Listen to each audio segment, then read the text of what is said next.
start the recording or else it's not really gonna be much.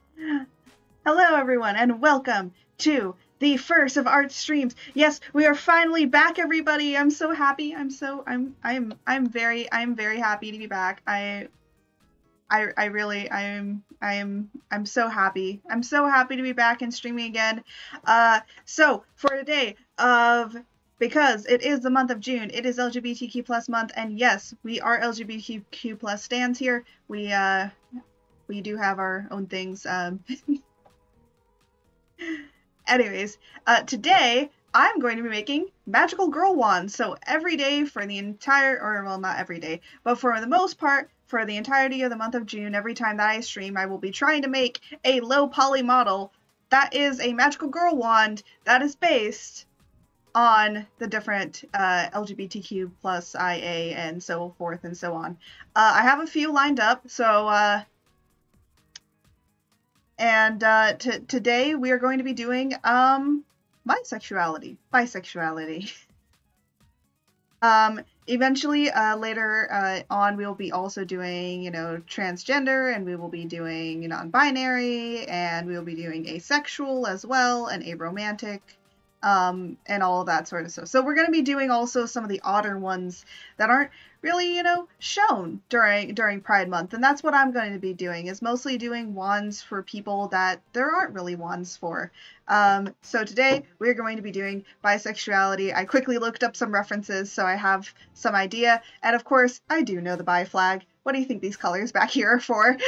So, without further ado, let us hop right into the stream. So as you guys might have noticed, a lot of things have changed. My model has changed. The layout has changed a lot. And it's great. It's new. It's sometimes you gotta come back to new things. I will say a quick little shout out to the person that made this drawing tablet model. Their name on Twitter is Clementine Cloud. I will be, of course, making sure that all of their links and stuff are all included, so that then you can go and check them out too. They create a whole bunch of different things for VTubers, and yeah, I liked this one. So now I have a drawing tablet down here, so I'm not just in the void of nothingness. Like, more things are included in everything now. Also, quick side note. Even though that I haven't linked my donations to go right to the Trevor Project, but if you are thinking about donating or doing any donations, please donate to the Trevor Project during this time, or to any other programs that support LGBTQ plus creators, and of course our trans and non-binary people, because they are dealing with a lot of issues currently right now. So please go and support people that need to be supported. Please do not support me during this time. And if I do get any money, I will actually match that amount of money to the donated areas that I'm going to be donating to. So that's a quick little thing to go on to. Now, for what we are going to be doing. As you can see, I am in Maya. Maya is industry standard. We are not going to be using Blender, but I am going to try my darndest best to be able to achieve this in the amount of time that I want to do it. I do not have a lot of time, so we are going to just start right off. So first, everything needs to start with a cylinder. Also, by the way, I'm challenging myself to make it low poly. None of my stuff that I've ever created has been low poly. Also, secondly, depending on how well this goes, I might end up fixing it a little bit in post, like maybe some of the polys will be fixed and stuff. But for the most part, I'm going to try and make this all in a day. And secondly, I'm also going to be posting it up probably on Thingiverse or something like that, so that then you can be able to download this and create this for Pride, and you can go to the Pride parades with it. So even though that I might not be able to go currently because I'm helping my mom out with some stuff, you guys can definitely go and do that stuff yourselves. So yeah. So I am hyped up way too much on caffeine today. Now, I have barely touched my caffeine. So I have a basic silhouette that I'm going to go for. We're going to see how well this turns out. I'm going to try and keep it very, very minimal. gonna try and make it as low poly as possible. And I have already messed up with my... You know what? It's so common for me to use like the number pad, and unfortunately the number pad is also my emotions. So if you see me fucking around with emotions, I am sorry. That is how my thing is oriented. I'm gonna try and use my number key up here. So yeah. So let us make this. This is in inches. How tall is a magical? I think a magical. I would say for a bi person, like, you know, bi people, we like holding small things in our hands, sometimes large things. But the thing is that it has to be small enough for us to carry in our big ass pockets, and still be enough to actually whack someone over the head with. So, so I'm gonna make this what about? You know, I'm gonna duplicate this really quickly, and I'm gonna have this be our measurement. So this will be how tall it's gonna be. And just snap that down to the bottom, so that then we know how tall it is from the grid. Also, just a quick thing, whenever you're working in 3D, always make sure to work from the center if you're making some a prop or whatever. I'm actually a 3D prop artist in real life, so yeah. Let us make this about, what, 10 inches? Think 10 inches big enough? No, let's go for a full foot. Let's go for a full foot. Let's go for a full foot. Yeah, let's make it just a foot tall. I think that'll work. That'll work beautifully. Okay, great. Yeah, just gonna have a, so this is our... And also, one thing that I always see with 3D beginners whenever you're beginning in 3D art is people don't label their stuff. Even artists, like even like professional, like traditional art, well, not traditional, professional digital artists, I never see them labeling their stuff. I'm a stickler for labeling my things. So this will be our height measurement. There we go. So this is our height measurement, just to, so that we know how tall. We cannot go past this height. It can be shorter than this. It can be a little bit shorter than this, but this is our height measurement. So then we know how tall to make this thing, which is what we need. The next thing, also I did look up a few different things as like magical girl wands, so and I'm like, you know what we need as a magical girl wand? I'm kind of pulling from Star vs. the Forces of Evil here with this kind of not complete accurate design. Oh, this person actually made 3D magical girl wands. Huh, interesting. Well, we're not going to be making, like, you know, recreations of people's stuff. We're going to be making our own thing. But I want it to be inspired by kind of Star vs. Forces of Evil, and also from, I don't really like Madoka Magica stuff, but might do it for another thing. And definitely Sailor Moon. Sailor Moon is going to be also an inspiration here for this. And then I also looked up, like, you know, bisexuality symbols, and of course there is the moon phases. That is a prominent thing within the LGBTQ plus community, especially with bisexuality, because we're always told it's just a phase. And then the flag is for color. We are going to be using the color of the flag to inspire us to create this. By the way, it will be mostly hand-painted texturing, so if you have ever wanted to know how hand-painting texturing is done, you will see it here. I will have to set up my drawing tablet, so there might be a little break that happens while I organize all that stuff, because, yeah, it'll take less than 5 minutes to do. But, because I'm currently streaming on my other two devices, and, yeah. On Twitter, I'll show you guys my setup, and you can rate how my setup is so terrible and how it's, like, absolute garbage. Because my streaming setup is not great, but it's not terrible either, you know? I might eventually also take a break to refill my coffee, but that'll be later. But yeah, so let us go into this. So I have my sketch here on the side. I just did it in like less than 5 seconds considering things. Oop, that is not what I wanted to do. So this will be our center rod. So this will be our rod. So this is the center area of the place so that everything is built on top of it. I'm gonna have a thing go on there because that's what most, yeah, go over to Magical Girls. Yeah, a lot of them have like a cute little undertone, and that is where we're gonna put something. We're gonna put maybe a little heart down there. We're gonna try and shape a heart in Maya. We'll put a little heart down there for that. And then I think I know what I'm gonna do for the center. So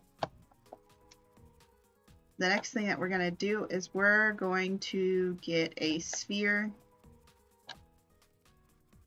Now, bear in mind one thing: it is really hard to do. Really hard to do circular moons. Oh no, no it's not. I can just do curves. I'm stupid. I'm an idiot. I can do curves. Why didn't I think of that? I can do curves.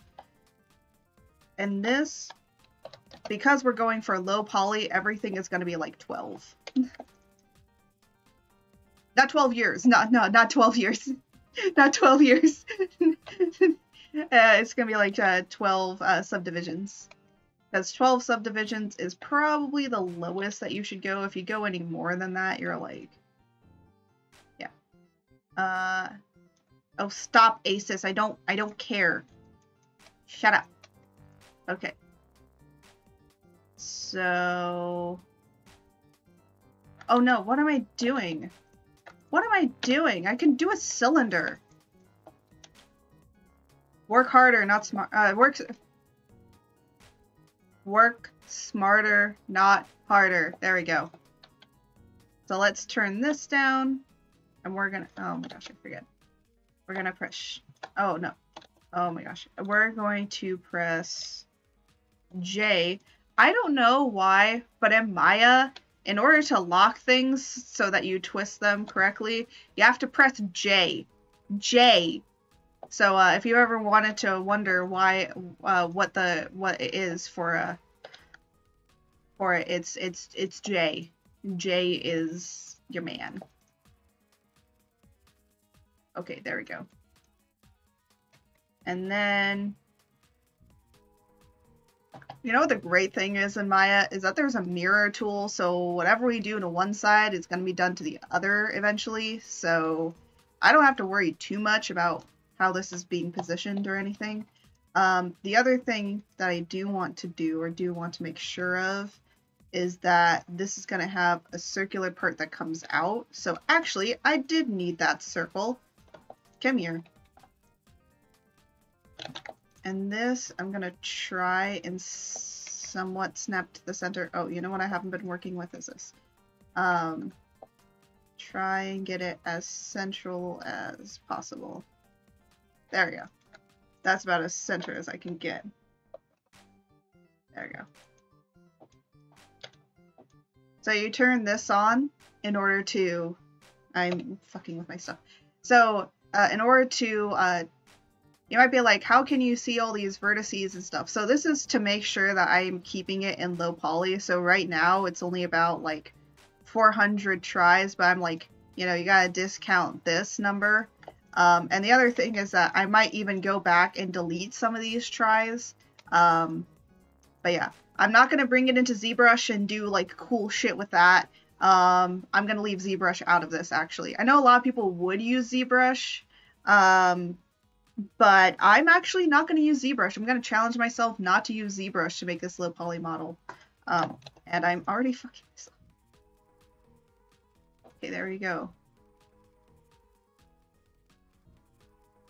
And then what I want to do is only make this and then do that. Okay, cool, cool. And then what we're going to do is we're going to make a ridge around this. So what we're going to do, just really quick, or you know what, let me continue blocking this out. First thing that I always do whenever making stuff like this is I like to block it out for what I want to do with it before I continue on with actually doing stuff. So at the bottom here,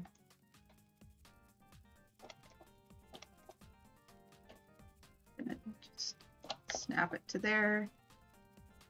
So this is the bottom here. And this is where we're gonna put our heart. I have no idea how to make the heart, but we're gonna... Wait, yes I do. I'm an idiot. Wait, you take a cube.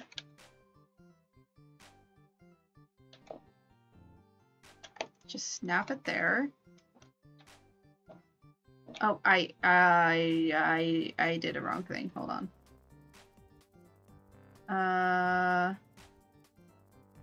There we go. Sorry. Sometimes if you, what is it? S? Yeah, S saves keyframes. So, if you accidentally slip and click S, yeah, you're saving the keyframe. And then we're gonna try and line this up.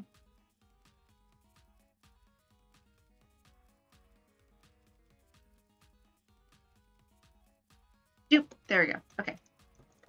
And then I think you can understand how we're gonna make the heart from here on out, you know. Okay, but the other thing is, one thing when you're blocking it out and stuff is once you're finished kind of like getting an idea of how you want to block it out and what you want to do with it. This is going to be for a moon part, so it's going to be the phases of the moon on here, and what's going to end up happening is like this part is going to come out and look like a cylinder, so it's gonna kind of look like that. It looks really weird right now, but don't worry about it. And then we're gonna do this, and we're gonna move it up here, and we're actually gonna make this slightly bigger so that we get, you know, a little area for our hands to kind of stop. This will actually be probably made much bigger. How long is this thing? Here, I can check this. So this is about maybe like, oh, it's gonna be a big hefty boy, which is what we want. We want a club. Bi girls want clubs. We want swords, we want wands, and we want things to hurt people with. This is what this is supposed to be for. I could have actually made a magical sword instead, but I decided not to. I have made swords before though, so there is that.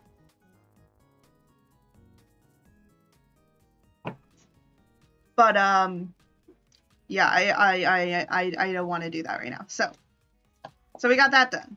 Great, fantastical stuff, right? And now you might be like, okay, what do we do now? Well, for one, we have to name everything. Two, we have to save it. You can save it before or after you do the naming. I really don't care. But we're going to press Control Shift Save, and I am going to save this under. This goes in. This is actually going into my official portfolio, so I'm gonna actually label it.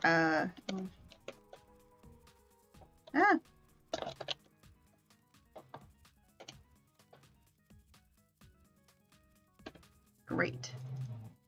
And today is going to be the buy.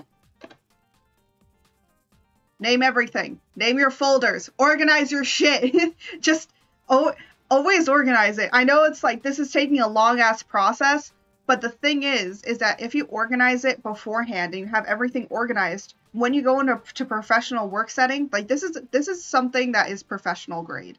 Basically, if you organize your stuff really, really well, one, it's going to be helpful for you to find it, and two, it's going to be helpful for other people to find it, so that then you can find it efficiently, so that they can also find it efficiently. So right now we're working in Maya, so this will be all of my Maya saves. There's something that my professor told me that I think I should probably be adopting right now, which is basically, so this is, I'm going to call it buy wand 1. So this is version 1. And he's basically said, have 3 versions, and you cycle between them when you save them. So when you save up to 3, you know, your first 3, then from the 3rd, you go back to the 1st. So basically you have backups, but then you don't have like various versions that you don't really need anymore. And he also said, save at least every 10 minutes or so. Like 10, 20 minutes at the most. And I will say, you definitely should do that, or else you have to deal with me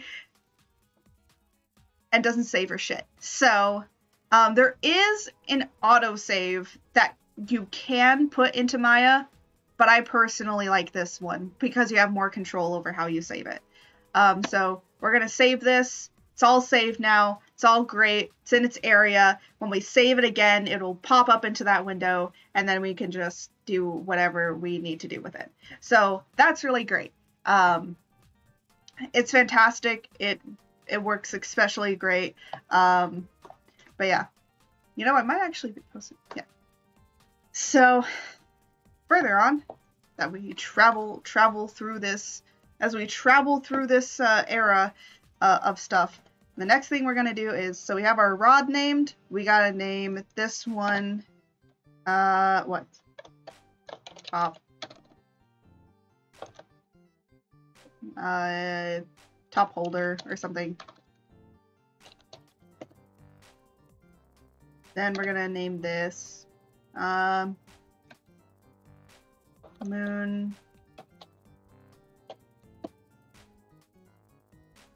And then we're gonna name this rod base.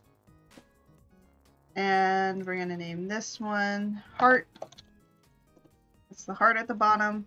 All of them will have a heart at the bottom. So what we're gonna do is basically, once we make this heart will be saved out as its own object. And then I can basically bring it into all of the other ones, which will be really, really helpful in the long run, because then I can just literally take it and put it on everything. You might be like, why are we doing a heart for the bottom? It's because love is love. Everyone can love themselves. And the heart is going to have the rainbow flag on it. So all of the hearts are going to have a rainbow flag on it, so that then that is the representation that we all are part of this place, that we all are under the umbrella of the LGBTQ plus community, and that it's okay to be whoever you are if you're still not decided, if you're queer, if you're bi, if you're, you know, trans, like everyone can be part of this community. So, oh, excuse me, I just, my face broke. My facial tracking broke. Excuse me as I take a few sips of coffee before we continue on, because my adrenaline is slowly dying, and I need the caffeine to keep going with this, because what? We have until 2 o'clock. It's almost 12:30 right now. So yeah, we really gotta push through this. I will say, this is completely out of my comfort zone to do. Like, making models in a day. I've never done this before. Okay, I've done it once before, but, like, the models didn't really turn out the way I wanted them to. So, we're gonna just see how well this works. But, yeah, so next, moon, what? This is crescent. And this is...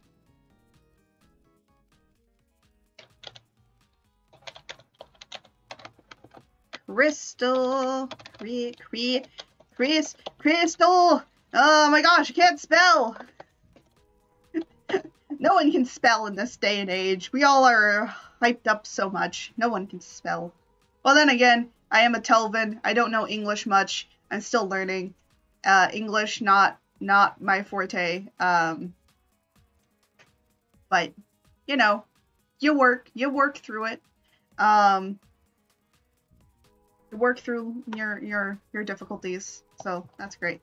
Now then, let us continue on. So, what was I gonna do? Oh, yeah, I'm gonna start on the first thing that I'm gonna kind of do is I want to work from the bottom up, because the heart truly isn't gonna be that difficult to make. Once it's made, Gotta save it out.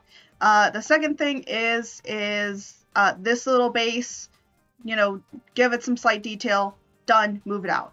Well, not move it out, but get through this, all of this. And then what I'm gonna do is, because I'm not going into ZBrush, which is freaking fantastic, I'm gonna be moving over into my other program, which is going to basically be doing, so I'm gonna show you really quickly what's gonna happen next. So all of this stuff has UVs.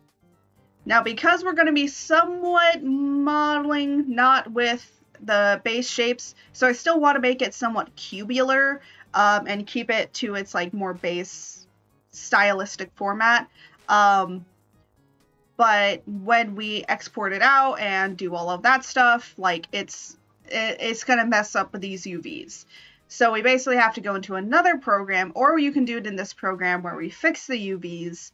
And I'll show you in a different program that I use that I love. It's just for UVs. It's great. It's amazing. It's all around just perfect for what I need. And then from there, we're going to go and like bake stuff down. Well, it's explain baking, and then we'll go into painting. And that will be when we take a little bit of a break, so I can either get more coffee and also set up my stuff, and then we will be, of course, coming back and going in and doing stuff. So yeah, there's that. Let's move over to Maya Classic again, which is the base. Oh, by the way, if anyone asks, can't you just do sculpting in Maya? Never use sculpting in Maya. A professional told me, never use the Maya sculpting. Use a different program. And there's plenty of programs. There's 3ds Max, I think is fine for sculpting. I've never used it before. 3D Coat is pretty good for basic, for people that are in their basic. Blender, of course, is, you know, when you learn it and you know how to use it, you can always go in and do that. And ZBrush is standard. ZBrush is professional grade standard all around. You should definitely know that if you're ever going to be doing anything with 3D work. You should definitely know two things: Maya or 3ds Max, and ZBrush. Those are always the things that they're going to ask you when if you're a 3D modeler. Now, of course, Blender is becoming a more standardized norm, so there is that as well. So, you know, I've been seeing on job postings, if you know Blender, apply to this job. So, you know, there's a wide range of things out there for people that want to do this stuff. Actually, speaking of jobs, I've applied to like a lot of jobs, like a lot of actual jobs. So right now we're going to make the heart. You know, I think I need to be more specific with this. You know, the great thing is, compared to ZBrush, Maya is way more specific. And considering that this is a prop, like it's a hard surface prop, that's why I want to work only in ZBrush. I mean, only in Maya. ZBrush, you have a lot more freedom, but I will say, like, that I only use for, like, certain things. I use it for a lot of damage stuff. So, like, if I want to damage up something, I do use it for stylized, but only if I'm doing organic stylization. I very rarely use it for actual props. But, you know, some people use it all the time for their stuff. I want to pull it out maybe about 0.5-ish? 0.5? 0.5 sounds nice.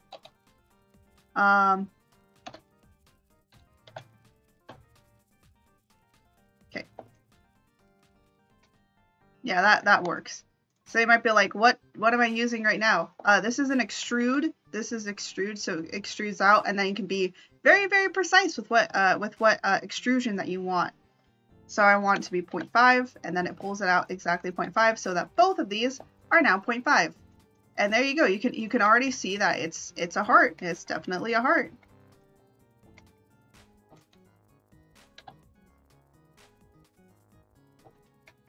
You know, I just realized that I use most of the sounds from Undertale, and we're making a heart. The irony. The irony.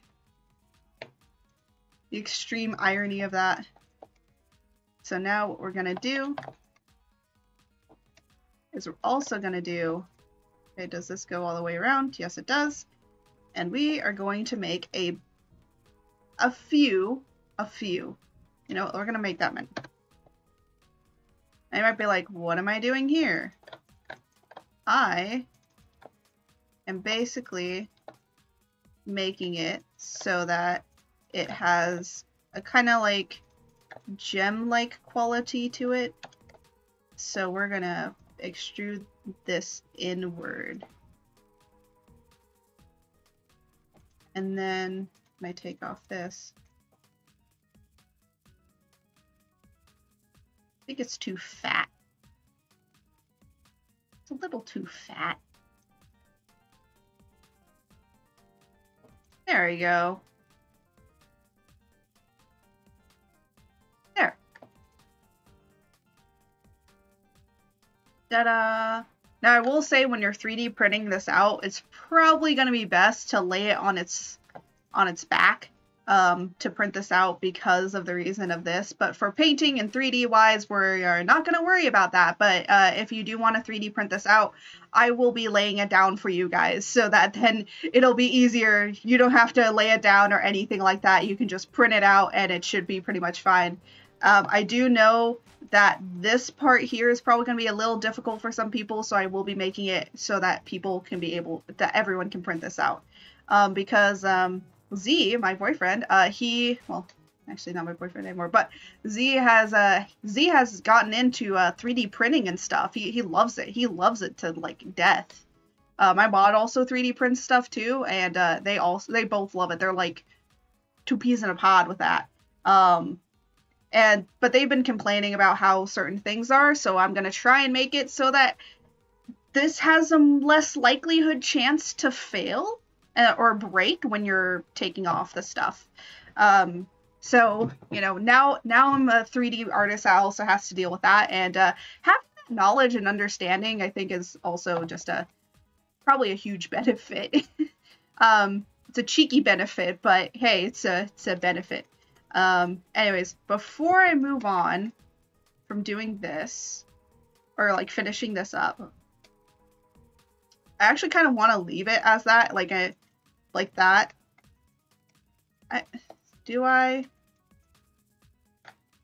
You know what, let me see how this will look if I give it like a more rounder edge to it. We'll see. We'll see.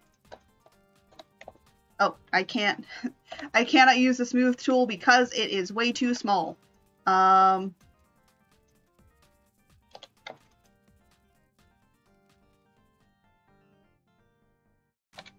Let us see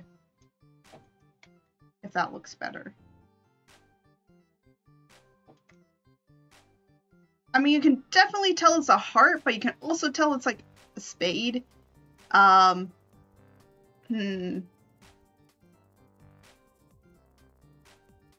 don't know why, but I don't like it. Like, you know what? I'm indifferent to it. We'll Oop, that's not what I wanted to do. Oh, right, I have to. So before you move on to doing like anything else, what you actually do need to do is set up this is an edge loop. It makes sure to protect things.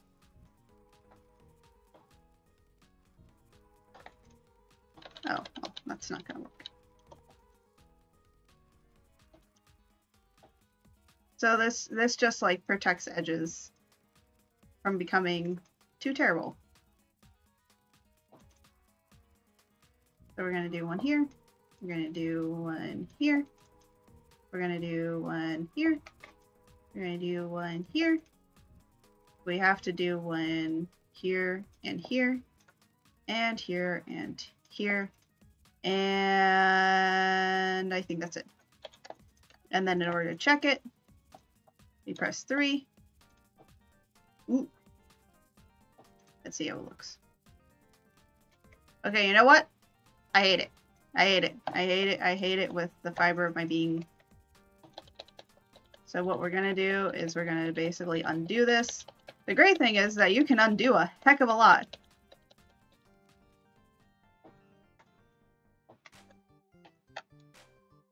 And we're going to get rid of this line. There we go. I didn't like it, so therefore we got rid of it. That's sometimes what you have to do. And now we shall insert an edge loop again to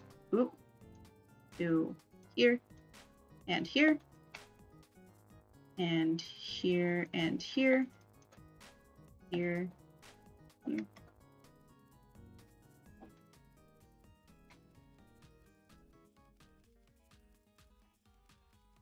Okay.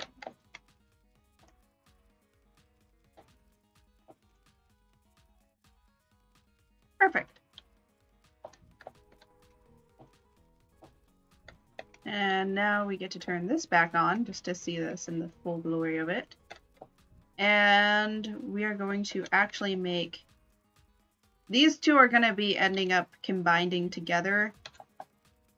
But... I am going to... So I changed the perspective so I can get this to be straighter, but also to move over a little bit. Just a smidge. Just a smidge. There we go.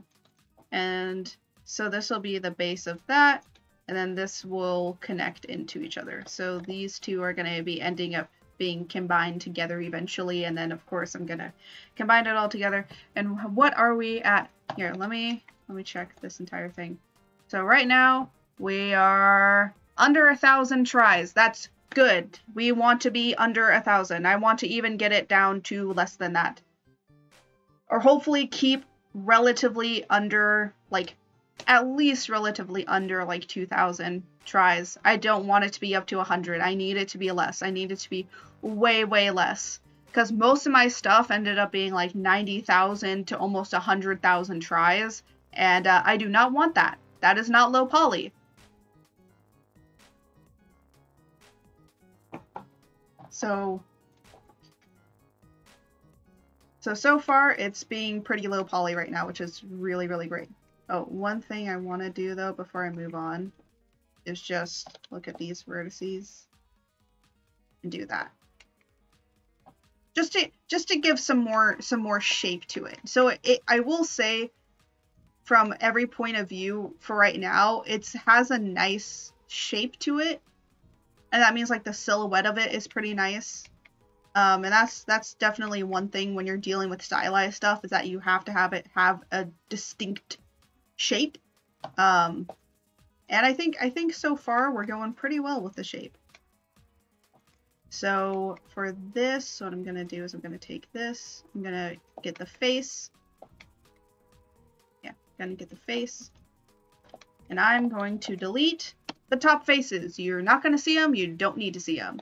The next thing I'm going to do is, because of the base area here, I'm going to make it look like this is being connected to this. So it has like a little ridge around it, to look like this is inserted into here, so that then it looks nicer, which is always a thing that you're gonna have to deal with. Okay, so what I'm gonna do is that can I use the connect? No, I have to do this.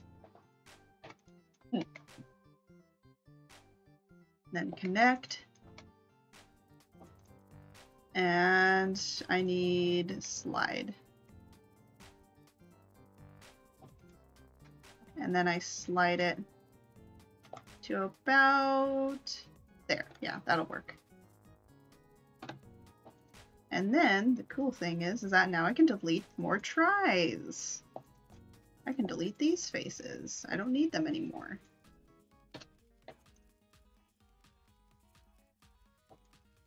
Which is great. We always need to delete more. Fantastic to delete more. And now we're going to take this edge and we're going to pull it down And then I'm going to manipulate it to go around this thing so it looks like it's cupping it. I know this is like a little pet peeve thing, but I think that this will make it look better. And actually, I only need to do one side of it. Oh my goodness.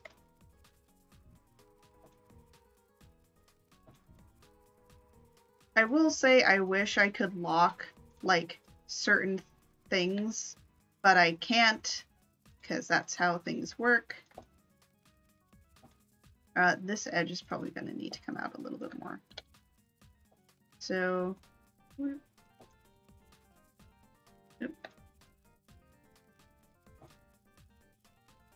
there we go.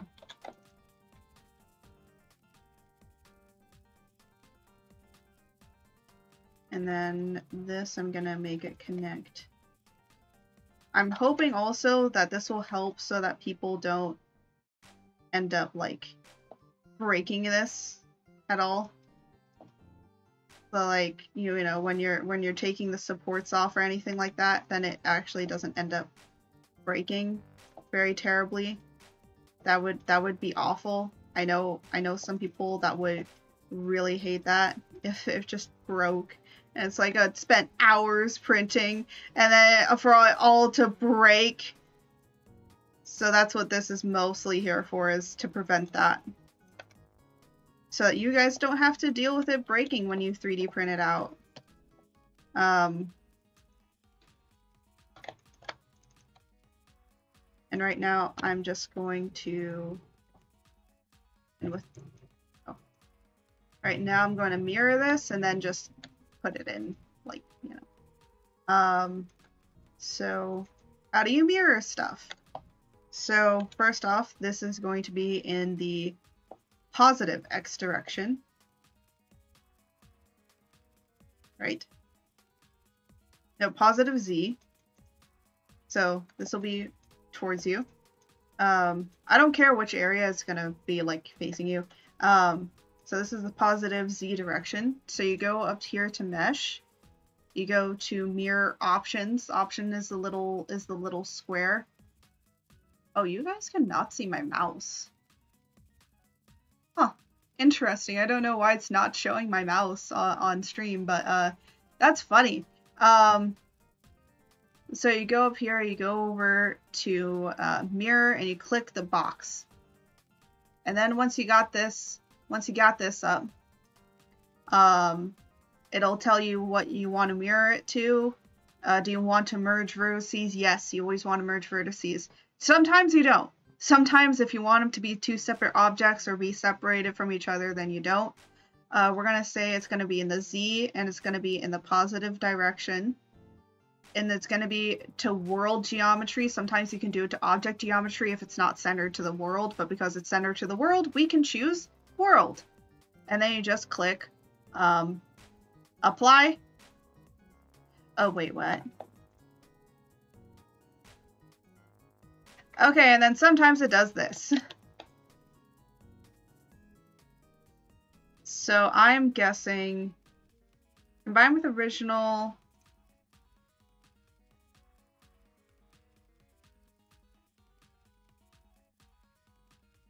And we're going to not bridge them together. We're going to have to do that on our own. There we go. I don't care about this. And basically what this means is that these are now not together. But don't worry, we're going to fix that. I'd be like, how do we fix this? Well, we go into vertice and we do target weld. Oh, wait. First off, we have to figure out, okay.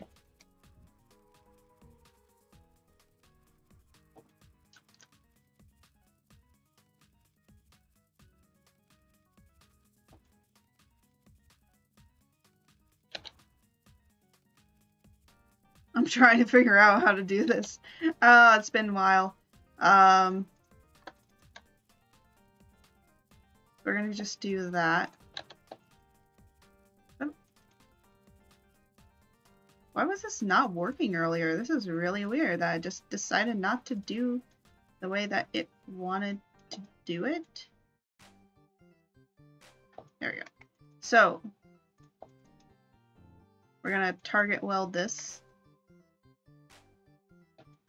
Okay, perfect. And now we gotta do it to the other side.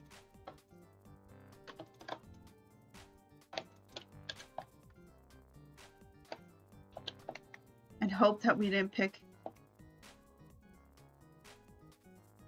There we go. And then we target, target, and target. And there. Now this is all one object. So when I click this, should everything's a-okay.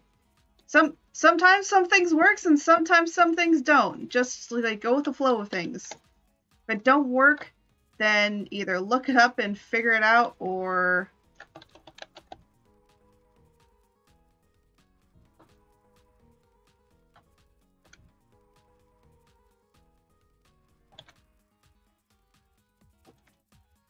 yeah, look it up and figure it out, or just go with the flow of things. Okay, great. It doesn't look perfect, but it's only to create a little.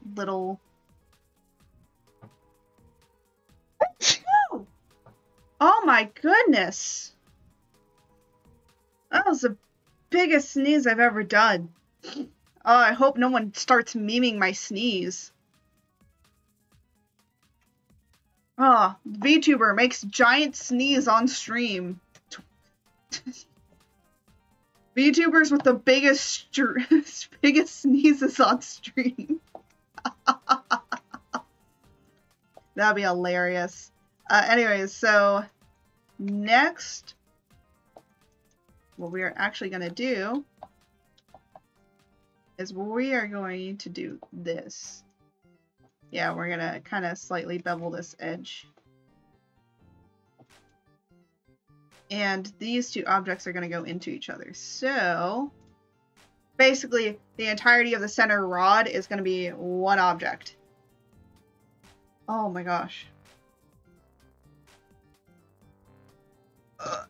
Oh, excuse me. Holy shit. My entire lunch has decided to burp all over the place. Oh my goodness.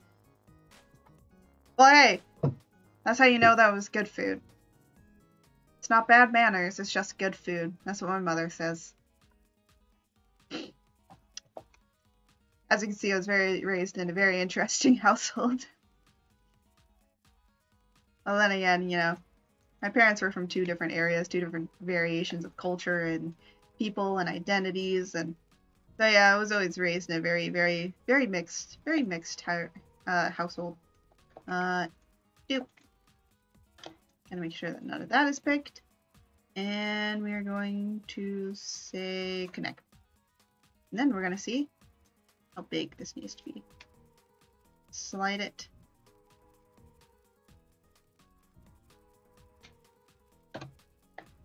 And then we're gonna get rid of them faces. Always get rid of them faces. Destroying faces saves money. Saves lives. That sounds so bad, but no. There we go. And then we're going to connect these two together. But before we do that, we're going to save again. Because it has been about 20 minutes since we did our last save. Always save. Save your stuff. Please do. Or else you're going to have a very bad time, and it will be disastrous.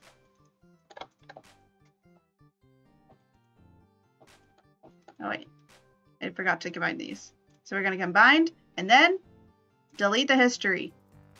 So that means that all of that history has been deleted. There is no history anymore to it. And you might be like, what? Basically, deleting the history will save you because for some reason Maya does not like saving history. So if you're wondering why your Maya starts to become really slow, you probably need to delete history. That's how my Maya has worked. And bear in mind that this Maya is only about 2 years old. Like, it's Maya 2020, so it's not that outdated. It's not that outdated of what I have. Now when I go, hold on. When I click around, should all the things. and just move it around, make sure that there's nothing holy or unholy. Luthor's gonna laugh at that joke later. And then we just make it, again, another little nice bevel. Just to kind of like break up the monotony of the stuff. It's gonna be a nice leveled. You know what? I'm actually gonna make this go like that instead. Yeah, that looks nice. So that then it looks more rounded at the bottom instead of like cubular, which I call it cubular, but it just means that it looks like it's made of shapes. But yeah, so I think that will work. And then we're actually gonna take this base and move it out to make a ridge around the base here. Just a small ridge, you know, nothing too fancy. And then what we're gonna do, again, take this, take the entirety of this. I know what we're gonna do again? Yeah, we're gonna create another edge. We're gonna create another edge. Yeah, I know. After a while, like, it starts becoming, like, pretty monotonous, but you know what? It's fine. That's how things are, you know, in modeling. Some things are just pretty super monotonous, and sometimes it can be kind of fun. Sometimes it's not fun at all. But hey, it's how things are done.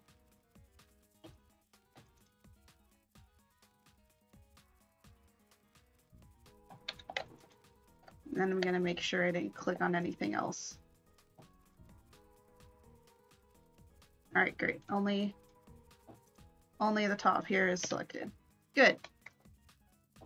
One time I accidentally deleted something, and I didn't mean to delete something, and I was shitting my pants for the next...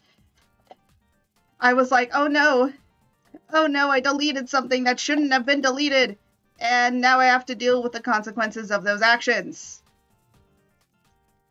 There we go. And now this looks like it's like slotted in here or like added on. And just make that go like that. Ta-da! And there we go. We're getting it together. We got our base done. But you might be like, wait, we're not done with the base. Hold on. Nope. Thought it was my mother for a minute. Oh, I guess I can tell you guys. My dog gave my mother the boot this weekend. Last weekend. Okay, so IRL, we have a lot of junk in the house, so we had to get rid of the junk. Luthor didn't want to get rid of his junk, but I forced him to. So we got rid of a lot of our junk, and I was selling stuff, and then I really needed to go to the bathroom a lot, so I had to keep calling my mother out to come and watch the stuff while I went to the bathroom. But one time when I went to the bathroom and asked her to do it, she was walking down the stairs with our dog, with our pet, and the dog decided to pull her down the stairs. Now, I have a small dog. We have a small dog in this house. This dog is like 13 pounds. It is not that big. You know, it's a lap-sized dog, just big enough to fit in your lap, you know. And it pulled her straight on down the stairs. And now she has a boot. And she broke her foot, and so now she has to have a boot on. So I drive her basically everywhere. I've been getting accustomed to human driving. My mom, you know, she likes it, and I basically drive her around in order to do stuff. And I will say, if she texts me that she needs me to come and pick her up, we will be ending stream. Whatever we have done, we will finish it next stream and all of that. So if she does text me and says that she wants to, like, come home or do something else, because right now she's out and about with people, so, yeah, if she texts me, like, hey, can you come pick me up or do this and that, then I will be ending the stream to do that. So if we do end the stream early, that's the reason. That's the reason. I gotta go take care of my mom. It might be like, what? Why doesn't Luthador do it? Well, it's not Luthador's mom. She's dead. No, like, she's legitimately dead. So, unfortunately. So, yeah, rest in peace, Luthador mom. But, yeah, it's for the most part, like, you know, he's got other stuff to do too, so it's not like he can do everything. I wish he could do everything, but, you know, he's him. I don't trust him with my mother. I don't trust him with anyone's mom. Do not trust your mothers around Luthador. That sounds so terrible, but at the same time, it's like, you know, with Luthador's track record, yeah, probably not. You probably don't want him taking care of your mom. So there's that. I'm going to actually bevel this myself. I'm going to do a self-bevel.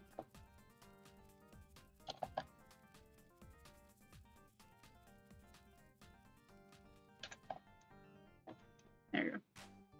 There is, like, a thing that you can bevel it, but I don't want to bevel everything, so I'm just gonna bevel stuff myself. So let's see how this looks.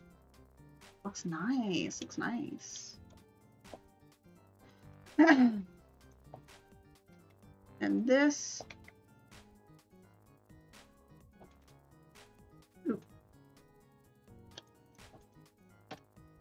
There we go. This is not going to connect into anything, but unfortunately it does need that. I'll be putting this at the top too. So the rod is going to be just a rod.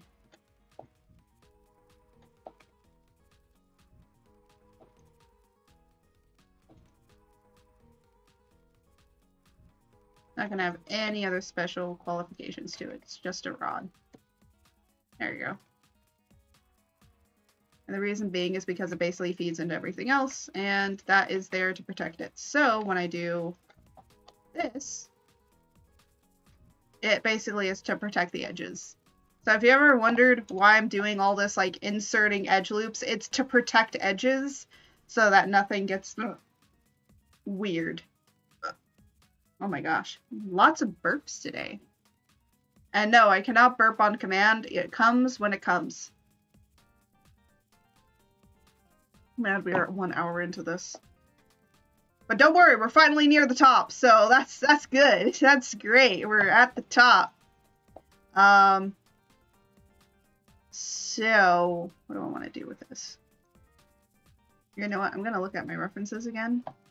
So it looks like most of these, it just looks like they just whatever connect into where they're going, which kind of makes sense. Some of these have like little baubles and all of that sort of stuff. So what I might do is put little baubles and stuff. So I might put a bauble or something on here.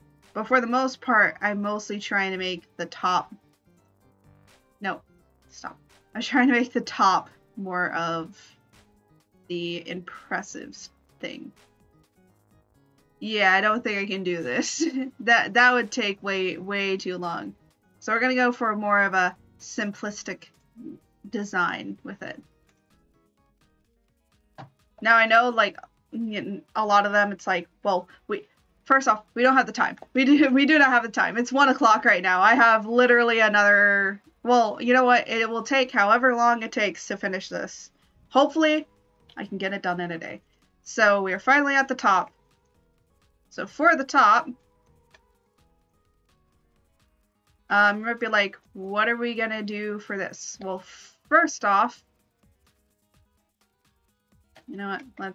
Let us actually turn the visibility on that off so I don't see that.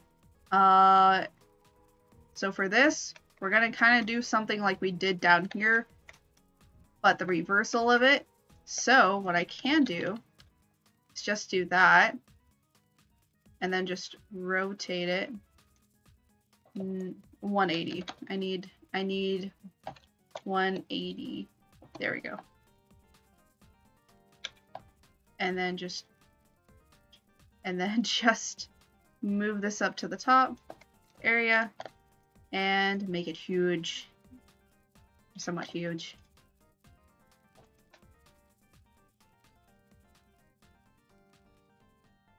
And that should fit into here pretty nicely. Oop.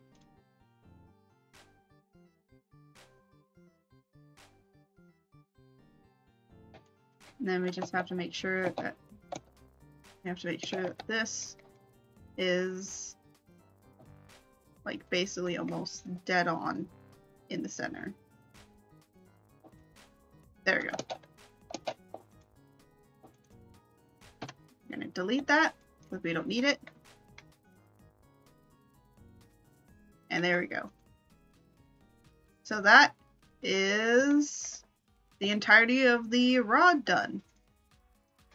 And then what we're basically going to do with this cylinder is that this cylinder is going to hold this in place. So that's why I'm going to create like a rim around it so that it looks like it's holding it in place. And yeah, so it'll look good when I actually do it. So what we're going to do is do this. Do this. All right. So when you're trying to connect on either side, just don't. It's not going to work on the back. I don't know why it doesn't work on the back, but it doesn't work well on the back.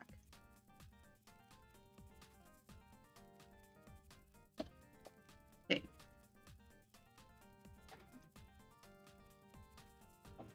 That'll be it. And then the only thing that we could do is basically make this 0.5. Oh my goodness. And then we have to delete this backside.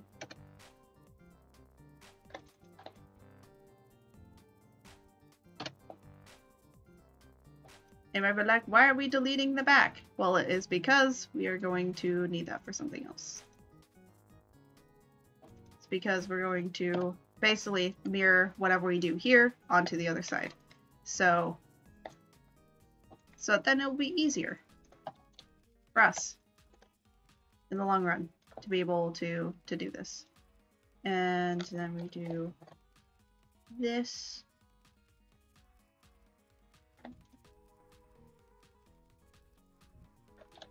And make it go inward a little bit.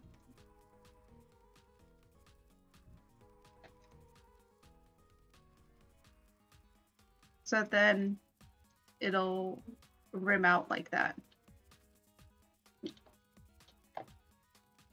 So then it looks like an insert. And I will say one thing. What I'm gonna do is I'm going to make a duplicate of this orb so that then it looks like it's glass, and then inside of it I'm gonna have a sort of kind of something similar to like the Sailor Moon stuff where they have like the crystal. Where is the Sailor Moon ones that they have? That's like, no, not Starverse Forces of Evil. Basically so that then I can put this symbol inside of it. Like you can actually see like a symbol inside of it. It's gonna kind of work like how the Sailor Moon ones work. Here, let me see. Sailor Moon one. There we go. So not these, not this. What is it? Yes, these ones. So you see how they all have like a little symbol inside of them? We're basically going to do that. But in order to achieve that effect, it's way different in 3D than it is in like how they normally do it. So how they normally do it is they put they basically put a sticker on a ball, like you know how like some dice molds. I'm gonna be talking about dice. You know, dice molds, they have like blank molds. And you can basically put like a sphere with like different stuff in it. Yeah, they kind of do something like that. So they put like a sphere inside of a sphere, and that sphere has the image on it, and then the sphere on top of it is like the glass, so then it looks reflective and stuff. And then the sticker, of course, doesn't come off. So I'm basically going to be doing something like that. And I can do it that way, but I don't know how well it will turn out. You know, we're going to do it that way, and we're going to see what happens. Because that might be easier. And also, because it is going to be reflective, like you can see into it, because it's going to be transparent. We'll talk about transparency when we get to the modeling and all of that. Or not the modeling. When we get to the texturing and all of that, we'll talk about transparency, because a lot of people, when they're doing 3D, do not know how to do transparency. So I will be able to teach that through Substance. So if you guys have ever wanted to do transparency, this is your day to learn what transparency is and what it's like. But because this will be transparent, I might have to rethink how I want to do this. So how do I currently have it? I can just have it going in here. Yeah, no, that's not going to work. So basically, because it's going to be transparent, this has to be different. So basically, it has to kind of go around this, because if you see into it, you won't see the backing. So yeah, it's gonna have to be like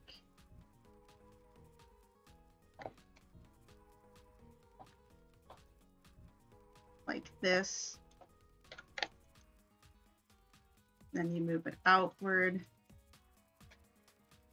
and then try and center it.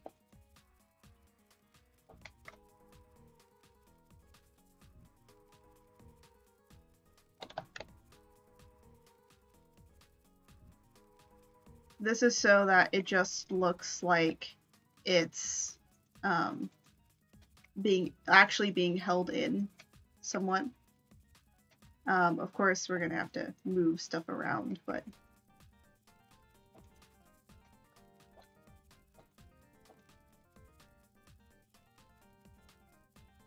yeah, this ain't gonna work. Or if it does, here, let's see. Let's 3 this. Will this work? No, it's not gonna work. I have to like literally match these, but let me see what this is.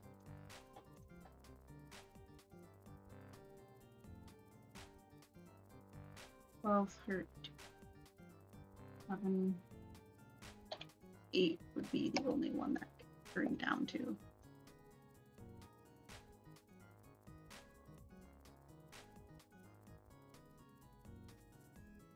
Yeah, no, that still isn't gonna work.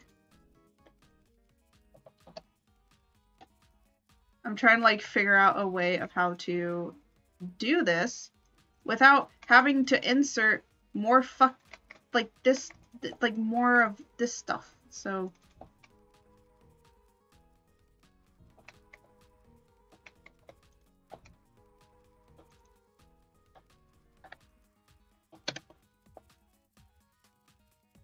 there. That should now help.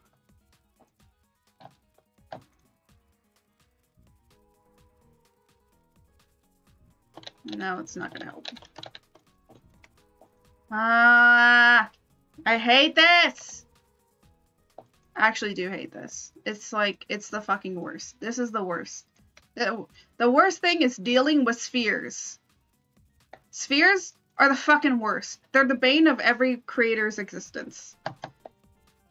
Because spheres are little shitheads that don't know what the fuck they want to do with their life. That's what they are. That's what spheres are. They never work. When you want to do something with spheres, they never, like, allow you to be your best, the best that you can be. They just are little shits that just say a fuck you to everything that you are and everything that you do. And basically, right now, I have to go around and fucking do this. This is what I need to do. I need to do this, and then I have to literally, like, I have to, like, do this stupid shit. Or I have to match this. I have to match this. Why do I have to match this? This is the same. This is the same. It's the same subdivisions. Which is fucking stupid as well. It's like the same stupid subdivisions. And yet it doesn't let me do what I fucking want to do. Because of course it doesn't. Because it's like, no, you want to be this? Well, you're a little bitch, so deal with it. And it's like, no, that's not how things work. You fucking shithead.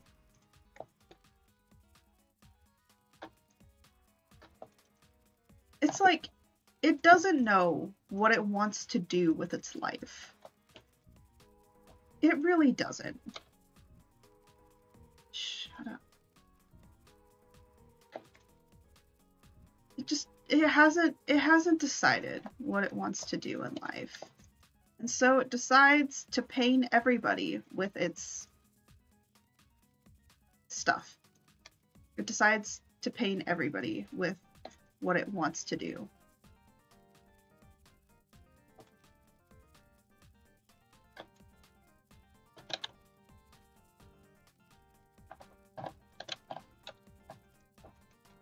And you know what? At this point, I'm just gonna do this.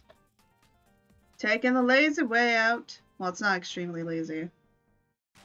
0.2.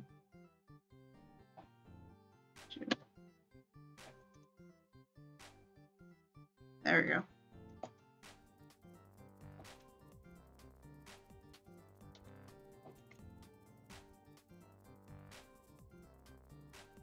Okay, this is slightly working.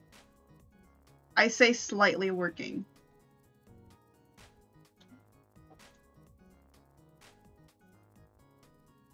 And I really do mean slightly. Oh my gosh. We're at the top. This should not be the easy part. Somewhat easy part. Because I still have to put on like the little crescent moon. And that, funny enough, the crescent moon part is going to be easy because all it is just making a curve. Is literally just, you know what, I can make this really quickly because this is super easy.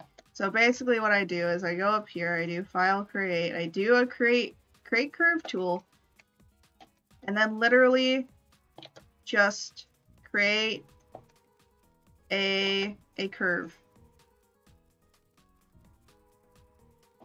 There you go. There's your moon. That's your crescent moon. I'm gonna fix it later, but yeah.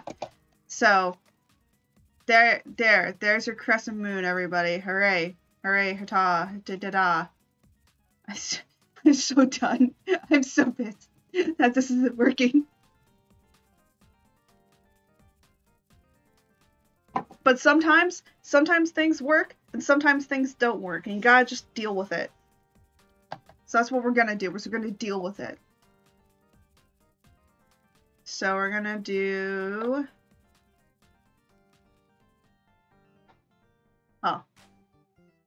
Oh, mirror. Where's the mirror tool? Mirror is also on here as well if you... What? This is going in... This is Y. Yes, it is. No, wait.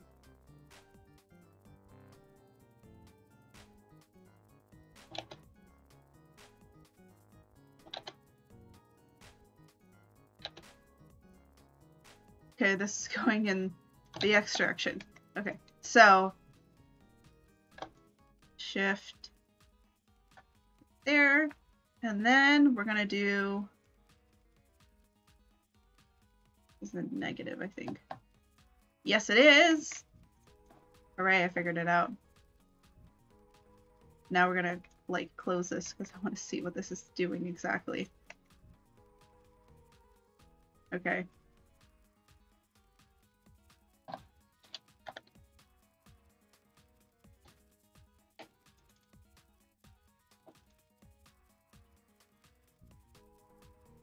Alright. I think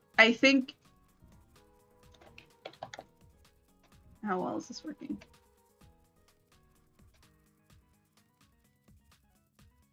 Okay, you know what? It's working fine enough to where I think it should be fine. I think. Oh no. You can, yeah, you can definitely see that inside of here.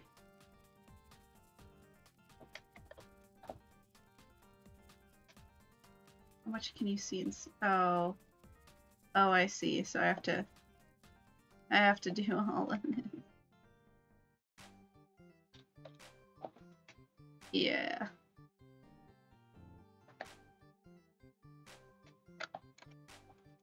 That can't be it. No, that sucks.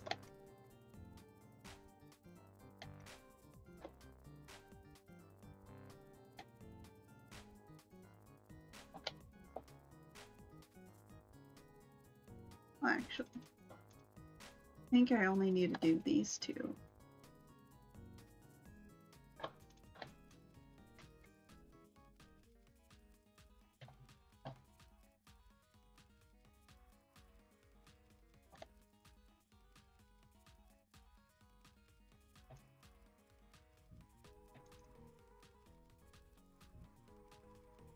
There we go. I think now this should work.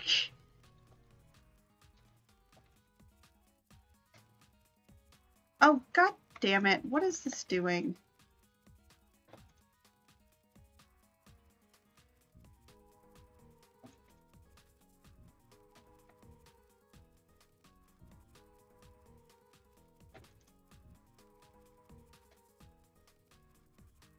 I was trying to make sure that it isn't seen inside of here.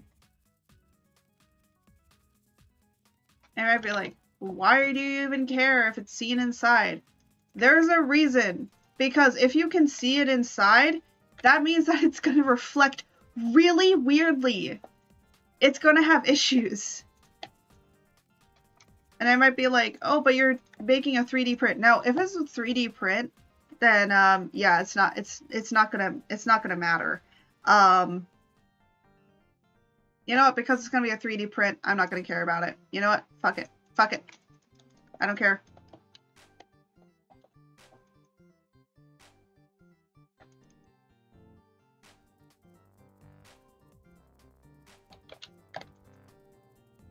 Probably gonna be like, what are you doing now? Don't worry about it. Don't worry. This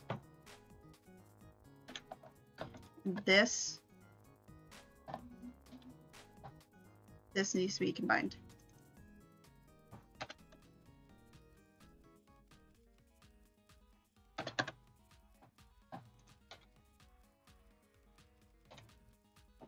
There we go.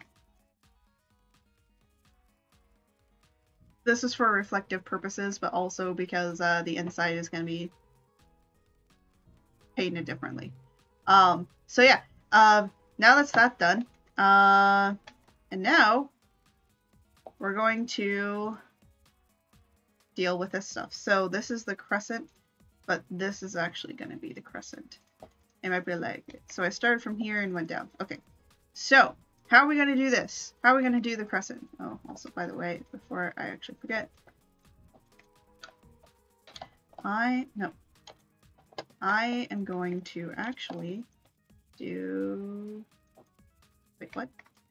Oh shit. Fucking shit.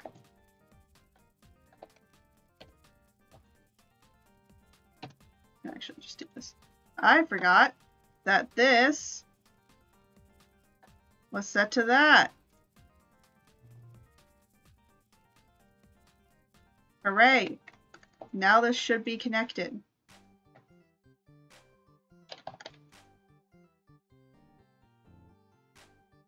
I want to make it slightly rounder.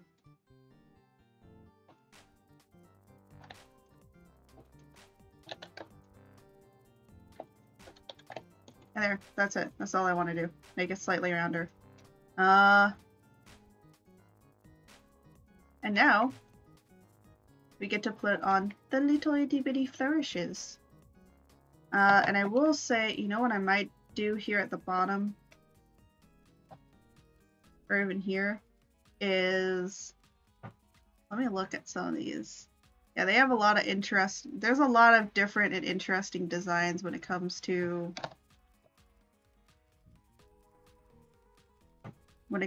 magical girl wands.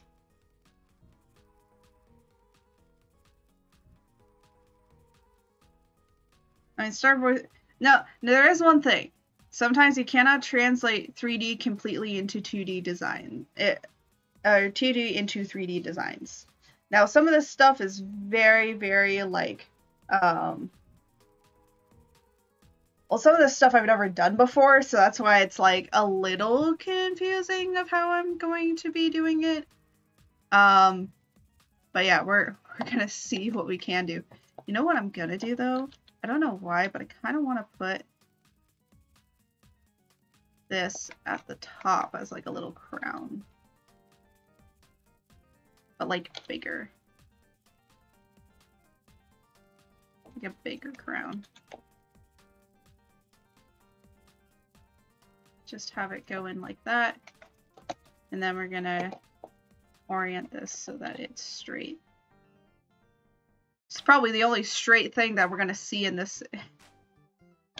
I'm terrible. But I'm not wrong. Probably the only straight thing we're gonna get.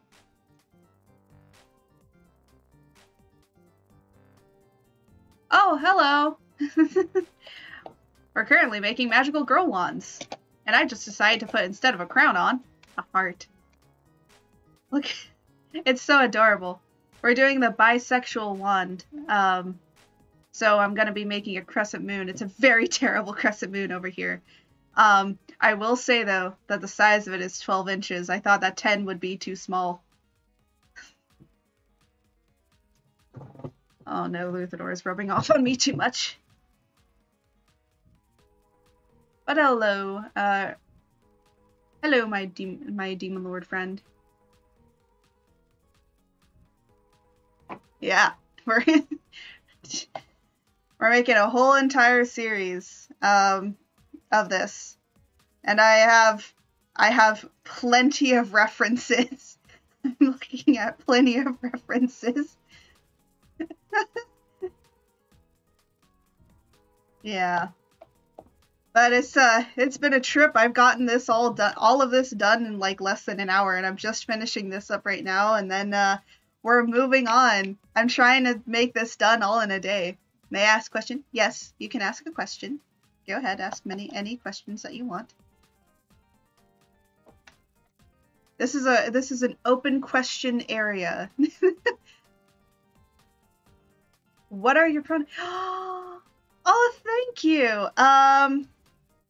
My pronouns are actually she, they.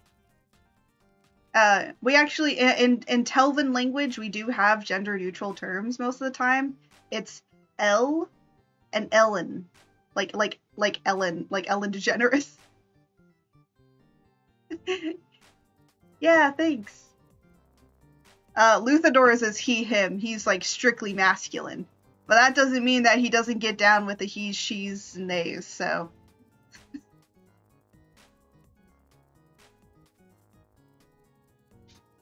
But yeah, so. But thank you for asking. Yeah. I do at one point want to get the pronoun thing where you what was it, the pronoun extension in OBS that you can get where, or in Streamlab, I forget where it is, so that then everyone can share their pronouns, because yeah, it's really nice. Thank you. Yeah, I want to get that. It's really, yeah, it is, because then I mess up a lot of times, so like I will say, I grew up in an area that has that we basically all of Telvan language has no gender, so we're kind of we don't describe things with gender, so it's kind of hard when talking in human languages to like my default is just dude, because that's what everybody says, so my default is just dude. But some people don't like it when they call you when they're called a dude. So I'm like, oh, okay. Well, I definitely need that extension. It will probably help me with my language skills. Oh yes. Actually, I think I do have it linked. I think I have it. I just haven't downloaded it yet. To work on it.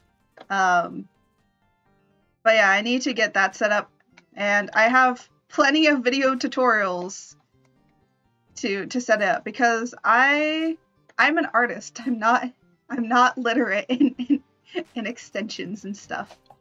So trying to think. I'll turn, you know what?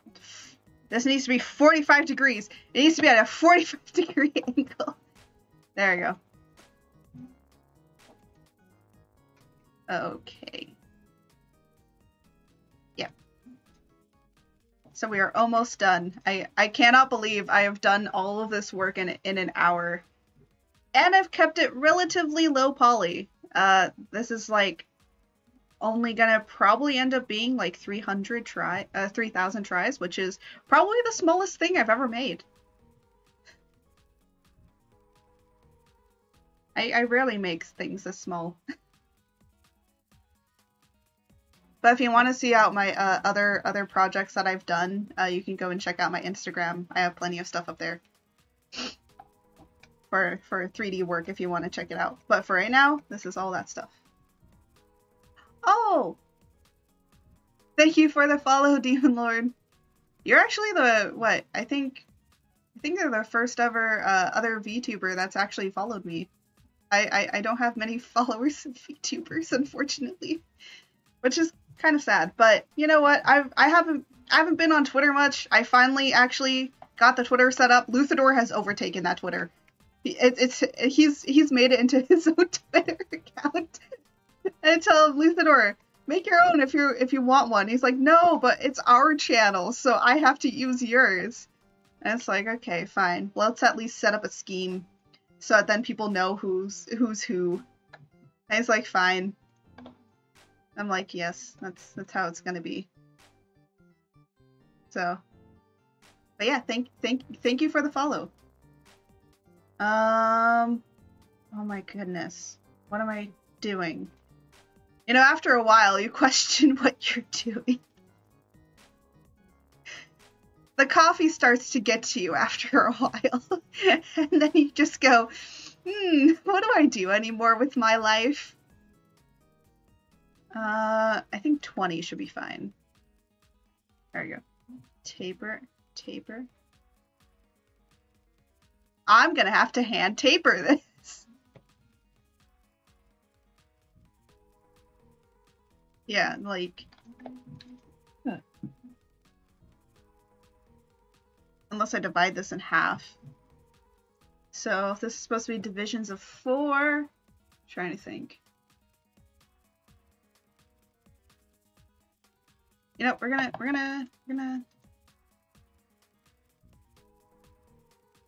trying to think of how to do. I've never done a crescent moon in Maya before. This is the first, so I'm like trying to think of how I can do this.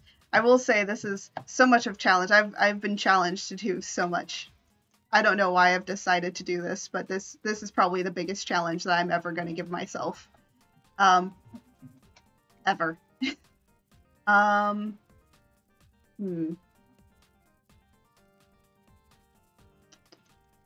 know, I think is not doing it. Think. What? Oh. I have so many alarms on my phone.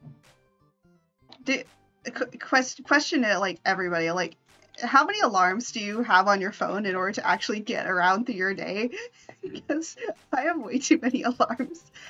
I have 2 alarms to make sure I wake up in the morning. I have an alarm to remind me to eat lunch. I have an alarm to remind me to eat lunch, or else I don't eat lunch. I did eat lunch before I started stream, so that then I wouldn't have to worry about it.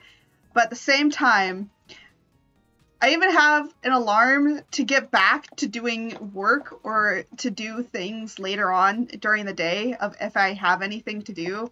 But for the most part, I've been trying to go with the flow of things. And it's just like, what do I want to do to sort of day? What are the things I do need to do, and what are the things I can do?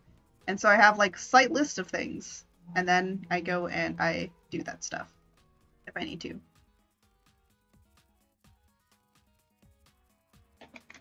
And then taper this way.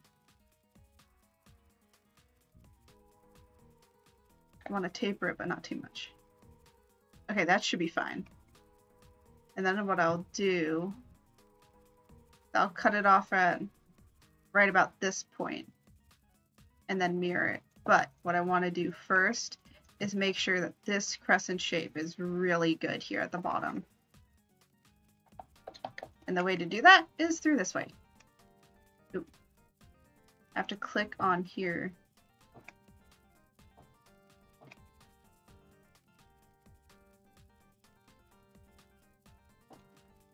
Because I'm trying to make this a really nice crescent shape. Okay, that's a pretty decent crescent shape. And then what I'm gonna do, make a duplicate of this.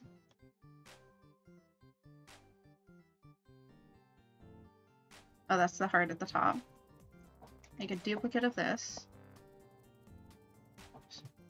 And then delete it from here.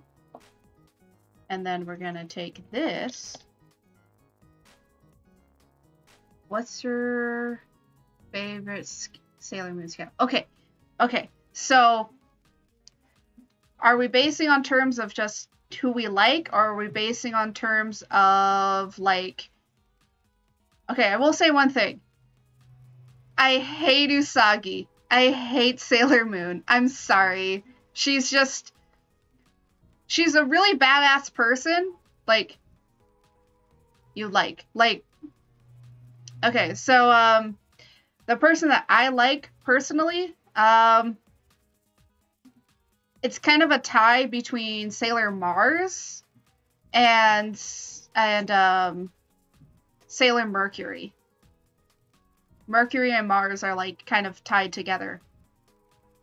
The most badass one that I personally like I would want her to dominate me is Pluto. Pluto can take me any day. But like in terms of like what characters that I actually like and kind of relate to, it would be Mars and Mercury. Because I kind of feel Mars. I get it, you know, the pressure and all that. But I hate Usagi. I hate Sailor Moon with a passion. I kind of wish she wasn't the main character. But then again, I've only seen the anime. I kind of do want to read the manga. I've actually started collecting manga. I've collected human manga to understand why people like it so much. And now I understand why some people say I feel like I should be in an anime.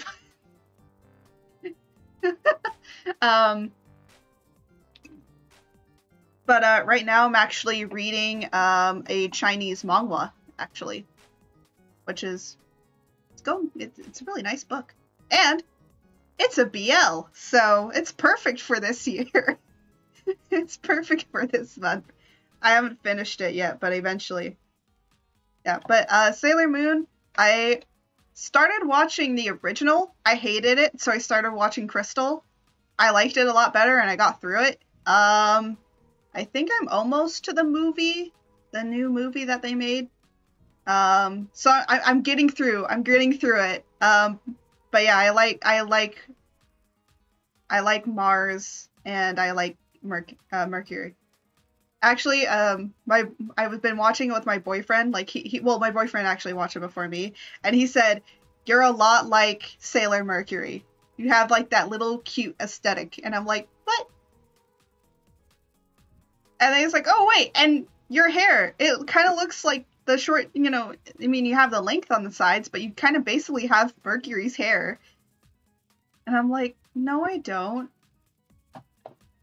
So there's that I have to deal with.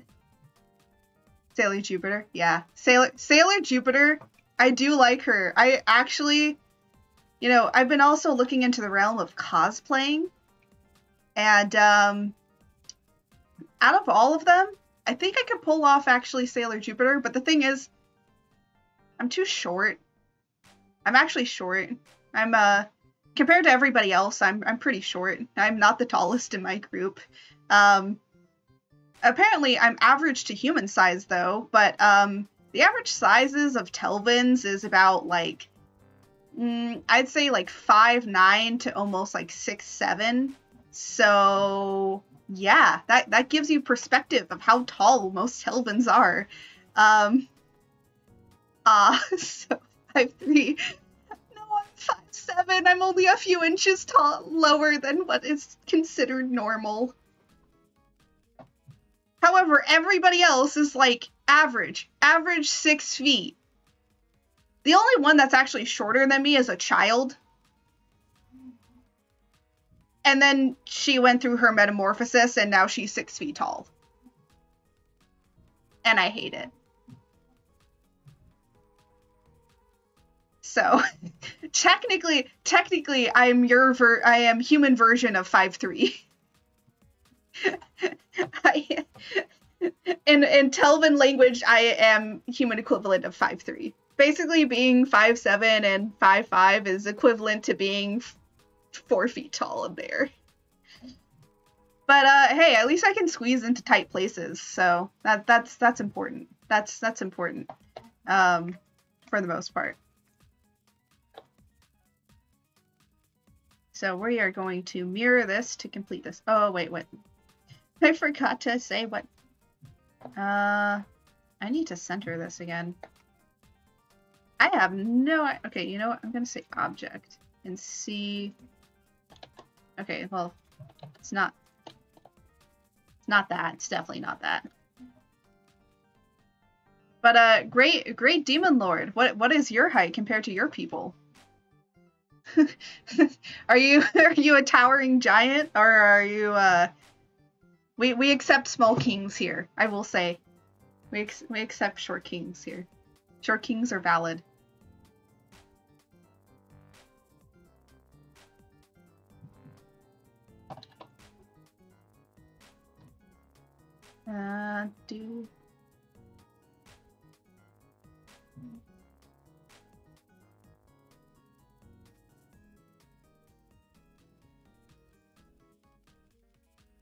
So you're average. Man, you're Luthador's height. Actually, no, you're just slightly taller than Luthador. Luthador likes to say he's 6'5". He's 6'5" with heels. He's 6'5" with heels. That's what he is. He's 6'5" with heels. He takes the heels off, he's average 6. 6 feet tall. And then there's me. Though, I will say, you know the phrase of "don't mess with short people"? That's me. That's literally me. Please do not mess with me, or I will electrocute or stab you, so. I mean, my spear does not lie. So you're part gremlin. Yes.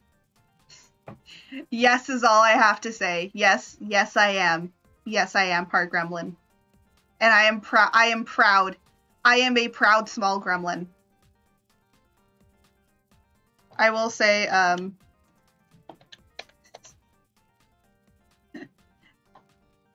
yeah. My boyfriend actually is like, he's actually 6'5". He doesn't wear heels. He's actually 6'5". So, you can imagine the height difference between that. Yeah, Z's pretty tall. I blame his genetics. Nope.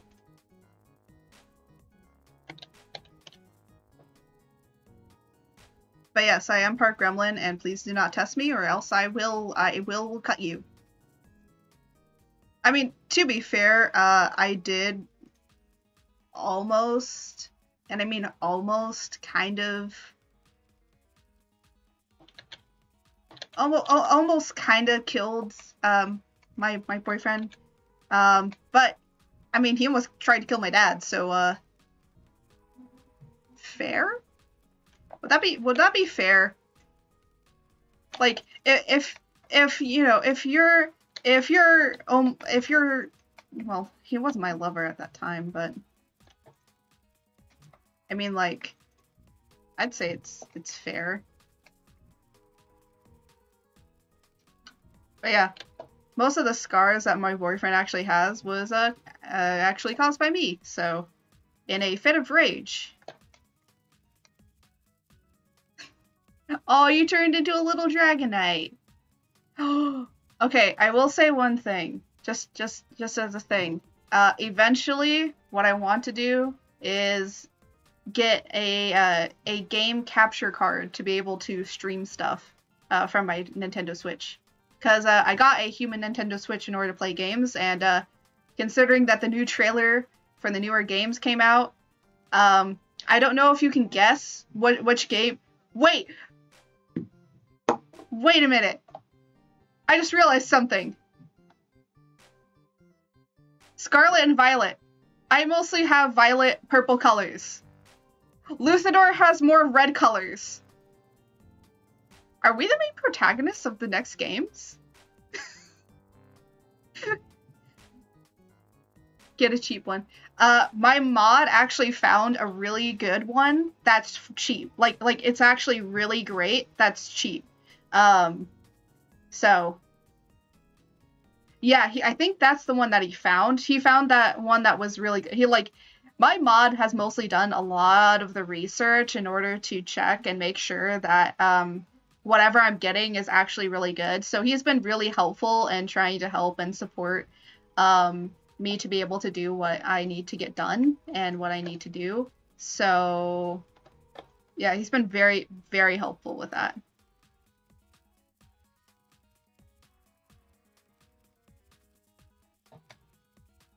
Oh! And there we go! We have a crescent moon. Haha. Hooray. I'm actually gonna make this like slightly smaller. I don't know why, but I don't want this like that. Ooh, that looks cool. But yeah, so I am planning in the future to get that sort of stuff all set up and done. So that definitely something for the future to do. Also, it is time to make another save.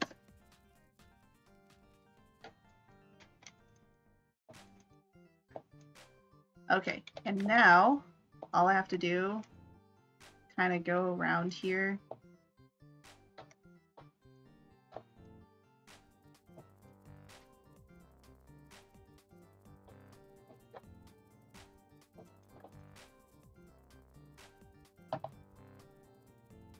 I haven't even seen the trailer for it, lol. Yeah, so I saw I actually, you know, I kind of try and keep up with the games and stuff, because I'm in IRL, I actually am a 3D prop artist, so doing this 3D modeling is my job. It's my job to do.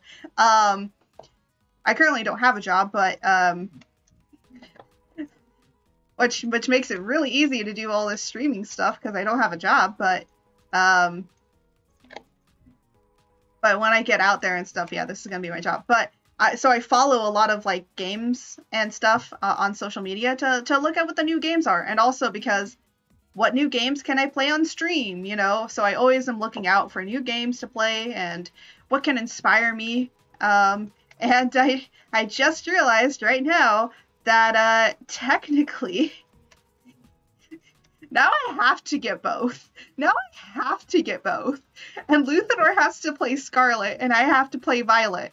Like, now we have to do that. Maybe I will say during November and December, curse you, Buffer Wheel. Oh no, did you get the terrible Buffer Wheel of Death?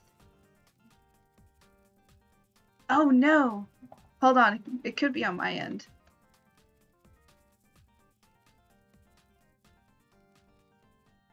Huh.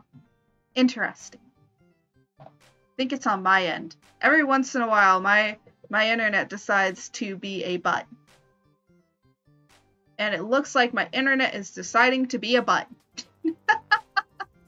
Fantastic. I'm trying to drink my coffee and I can't drink it. What? I'm getting internet back. It's coming back. Twin Nuzlocke. Okay, so I'm good now. Okay, Twin Nuzlocke runs. That would be cool, but unfortunately we cannot do that because I'm gonna kind of break the illusion here a little bit. IRL, I do play. I am the puppet master behind both Art and Luthador. I'm the voice behind them both. So I unfortunately, I would love to do that, but I can't. maybe you know what? Z actually wants to get it. Get the game. So what we might do is we might do Nuzlocke runs with Z and with Z. Z is like another. He's not really a VTuber. He's just a partner that I have on this on here. He's my partner. But we could do that. But what might have to happen is that one day Luthador streams, and when Luthador streams, he'll be playing his Nuzlocke version, and then I will be playing my Nuzlocke version. So yeah, a little behind the scenes stuff. Yeah. I would love to do collab streams like that, but unfortunately, that's not really how things work. I wish it was, but it isn't. Yeah.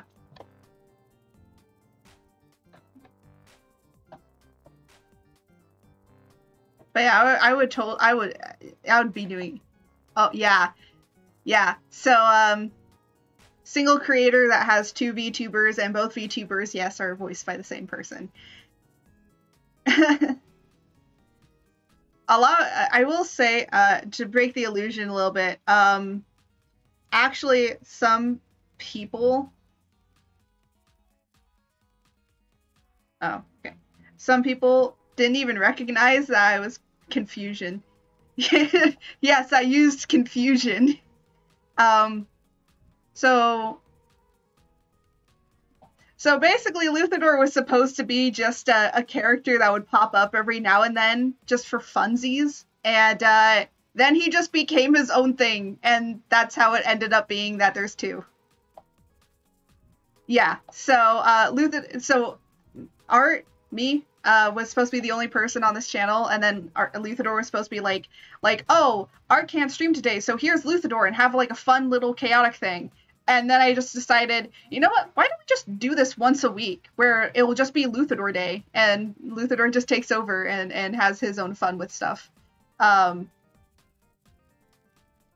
Yeah, I don't know why I decided to do that. That was a stupid thing.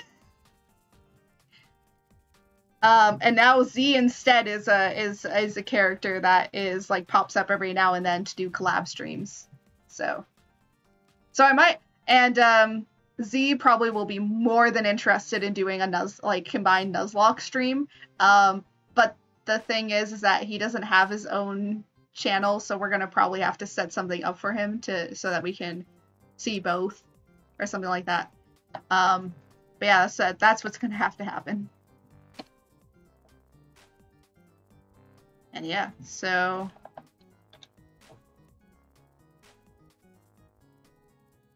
a very nice crescent.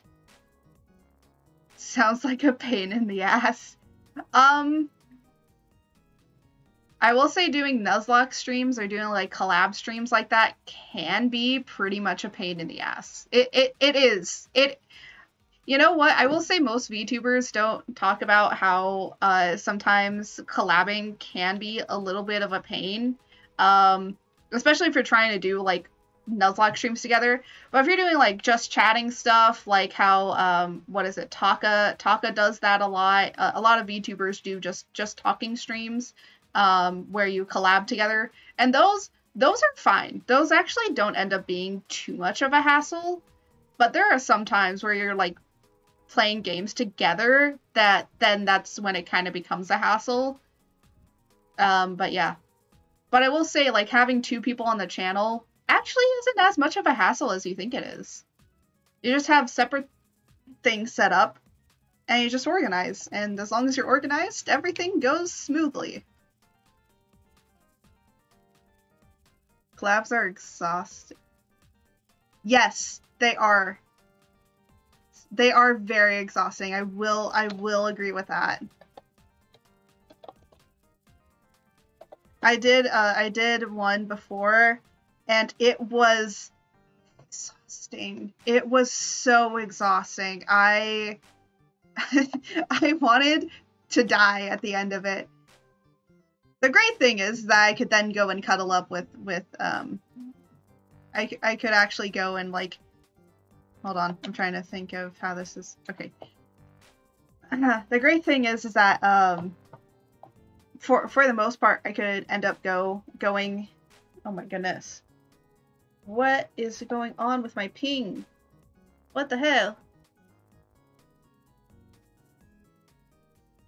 You know what? I'm gonna hold on.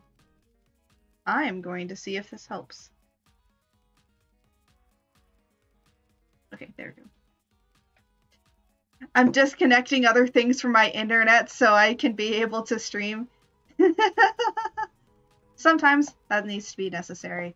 But hey, now it's like back up and all fine. I don't know what the heck was going on.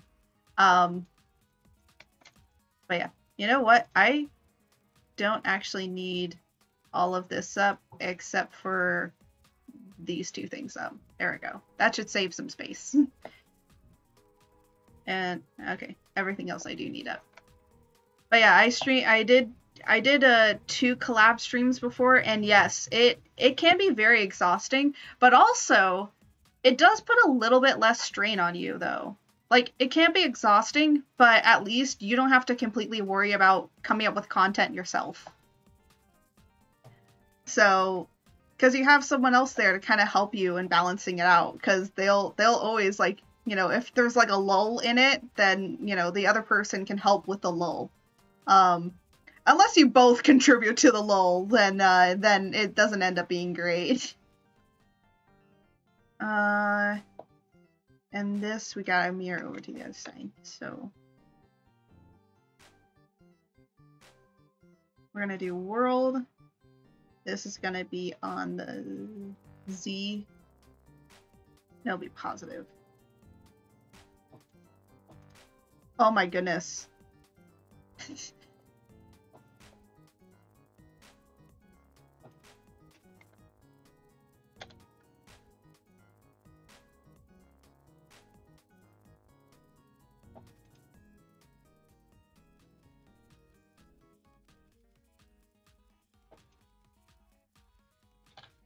You know what? Actually, I'm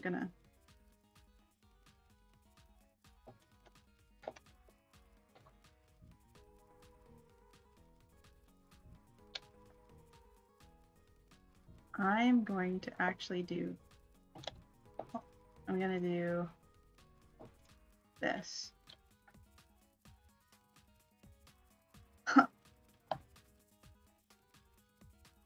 Oh, hooray!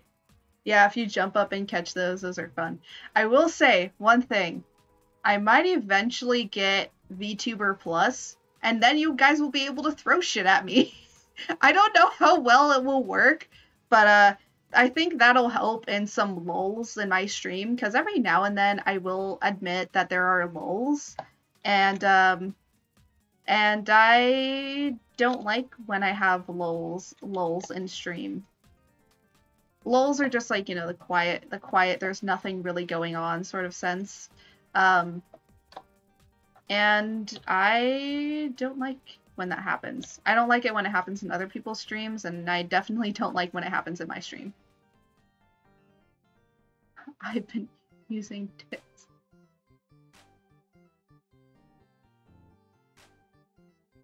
I mean, I guess if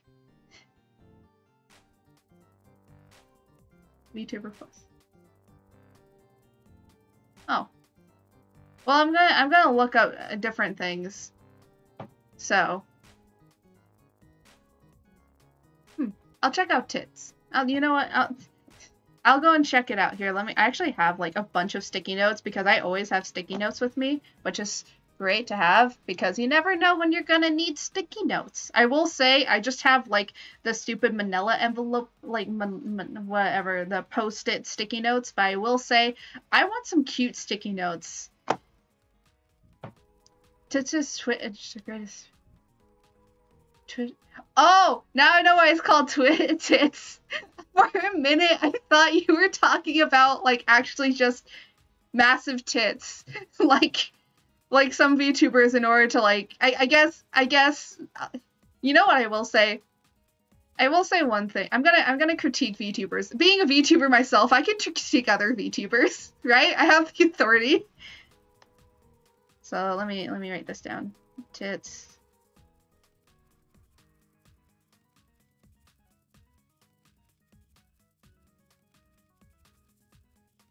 No.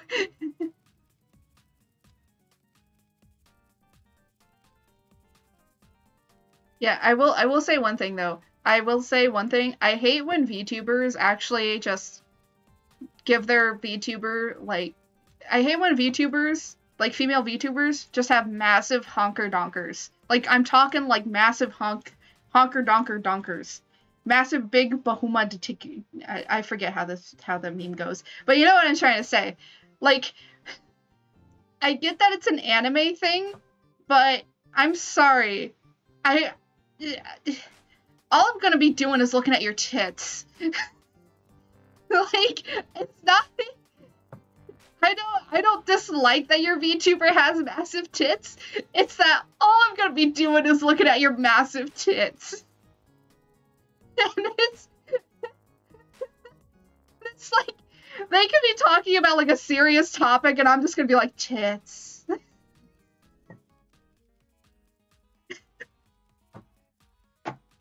Has that ever happened? You go into another VTuber stream and all you see is just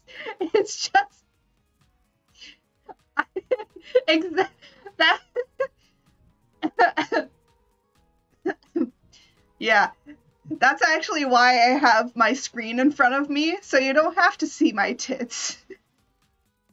I will say though that because of my bodysuit that I'm wearing, it does compress my tits a lot, so you're not able to see much. But yeah, you know, I'm very well clothed. I'm probably one of the few kind of female / non-binary like VTubers that actually doesn't really show much. There's another one that doesn't either. That's non-binary. That doesn't show much. But hey, you know what? People can dress how they want to dress, and if you want your VTuber to have massive honker donkers, more to ya, you know? I mean, Joel has massive honker donkers. So like, you know what? That's fine. If you want massive honker donkers, you can have massive honker donkers. If you don't want massive honker donkers, then you don't need massive honker donkers. What were we talking about again?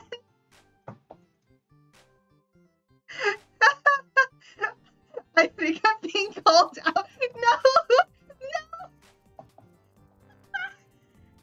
Hey, hold on. You can have whatever size tits you want. If you want mommy milkers, you can have mommy milkers. If you don't want mommy milkers, you don't need mommy milkers. If you would like to hold mommy milkers, well, then go hold, you know, respectfully ask a woman if you can hold her milkies. So, respectfully ask people. Please do. Consent is thing. Consent is important. Please do not just run up to somebody and grab their tits. Whatever tits they have. I do not condone that. I don't feel like getting slapped. Yeah, no one wants to get slapped. Okay, I'm going to do something with these.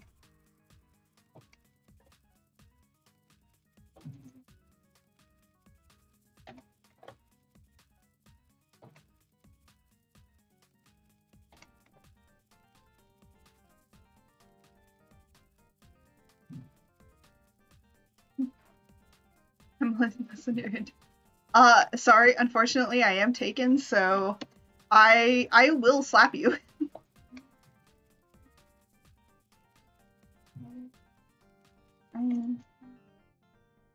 Why is this so many?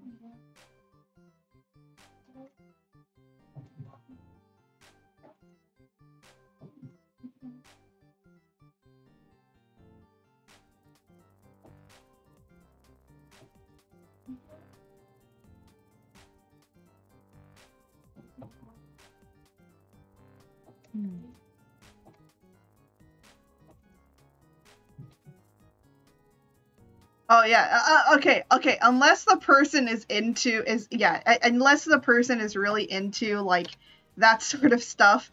But hey, you know what? I will say there are some people that are weird. Well, you know what? Some people like it, and some people don't. I will say that Luthador's man, yeah, Luthador's man. I'm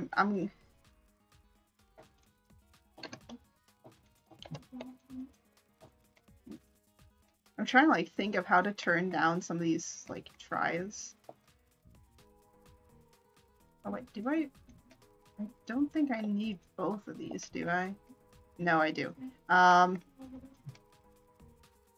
Trying to like go around and see what I can delete and what I can keep.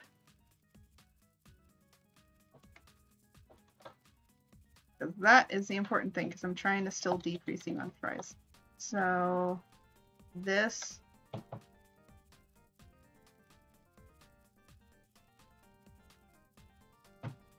Oh, this currently says it has 9,000. And that this has... See, how does it have that much?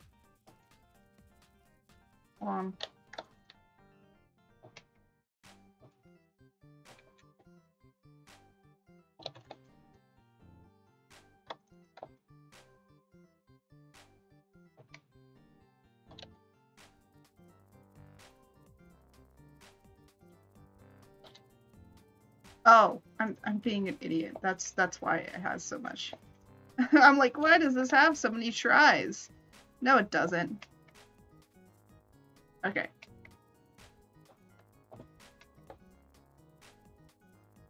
And there we go. And now we're done. We got the bisexual.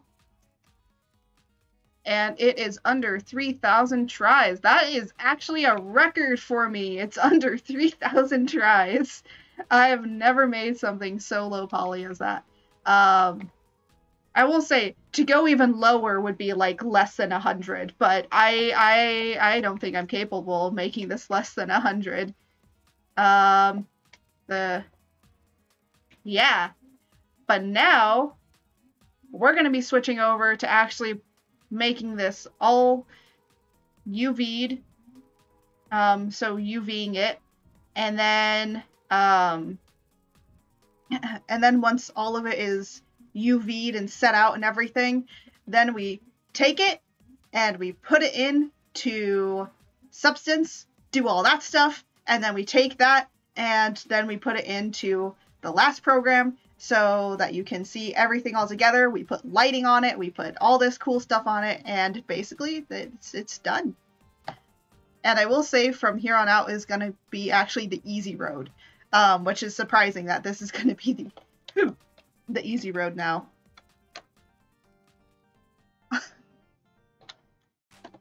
Yeah, it's all going to be easy from here on out. And all of this, before I do anything, I am going to delete history. That's the first thing. And then look at all these vertex, and we are going to unlock normals and soften edge. And that'll basically smooth everything out. And now I'm going to separate all of the crystal stuff. So all of this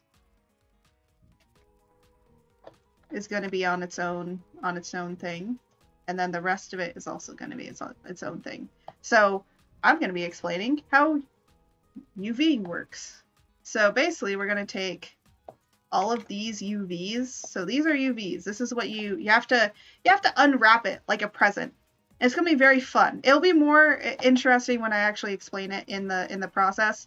But basically all of these squares are like one thing. I will say, because it's a small prop, it's probably easier to do this all in one. But the thing is that we're going to be playing around with the idea of glass to texture it. And glass and reflective stuff needs to be on its own layer. It's like pretty traditional to like put it on its own layer. Are those square, are all these squares make a circle? Yes, they do. So everything is laid out very evenly. So most of this stuff might just need like a redoing. So I'm going to show you basically what program we bring it into to do all the UVs. So most of the UVs is, so basically how this is measured is UVing is, so one tile, so one square here is one map. It's called a map. A map basically has all of the textures on it. Actually, even VTuber characters use these maps. We use texture maps. So one square is one texture map. And for VTuber models, usually most of us have probably everything is mostly done on one map.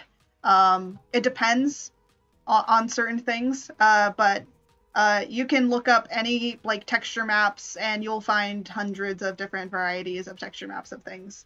And basically this is how we paint. So we don't paint on the model technically, we paint on the texture map. So the texture map is like a wrapping paper. You take the wrapping paper and you cover it very neatly, very carefully around the object.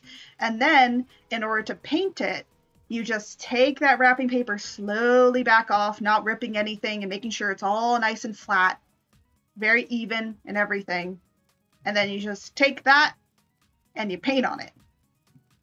And you basically do all the painting and texturing, and then the program will automatically take that flat map and wrap it around and wrap it all up for you.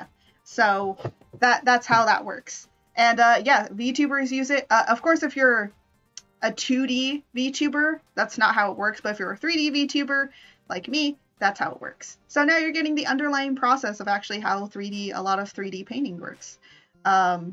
Which is basically what my channel is all about, is like kind of educating people, because I will say a lot of tutorials are a lot of people that do 3D stuff, like they barely show any of it. They just show only their progress work and like what they're doing, and they never really completely show everything. And I think that that's not cool.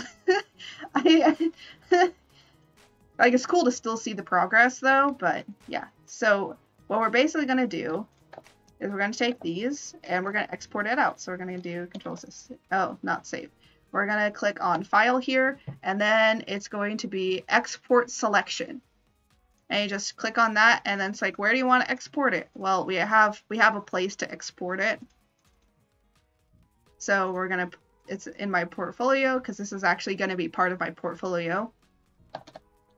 And we're going to do the UVing. So this is going to be called, oh, in order for this program to work, it only works with OBJ. OBJ is an object.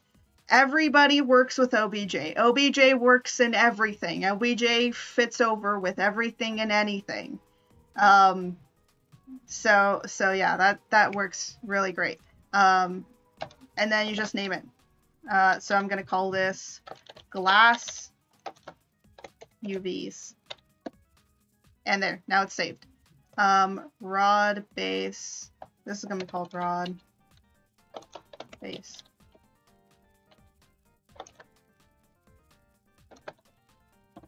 There we go.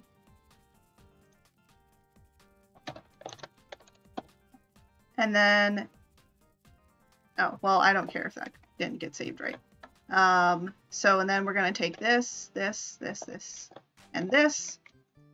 And these are going to get their own separate one as well. So then we're going to just say export selection.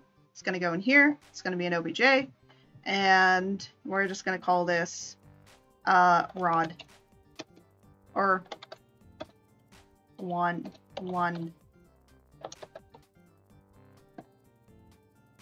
I put UVs so it tells me like what the object is for. So then I know what the object is for.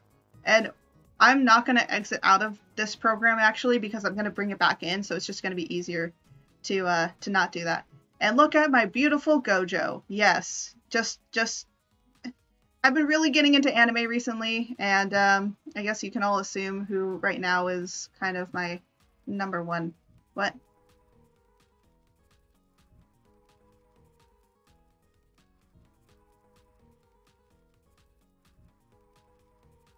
Hold on, excuse me.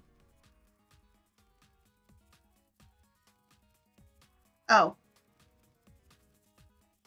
Okay, so hold on. Let me remind myself that I have 6 days. Sorry.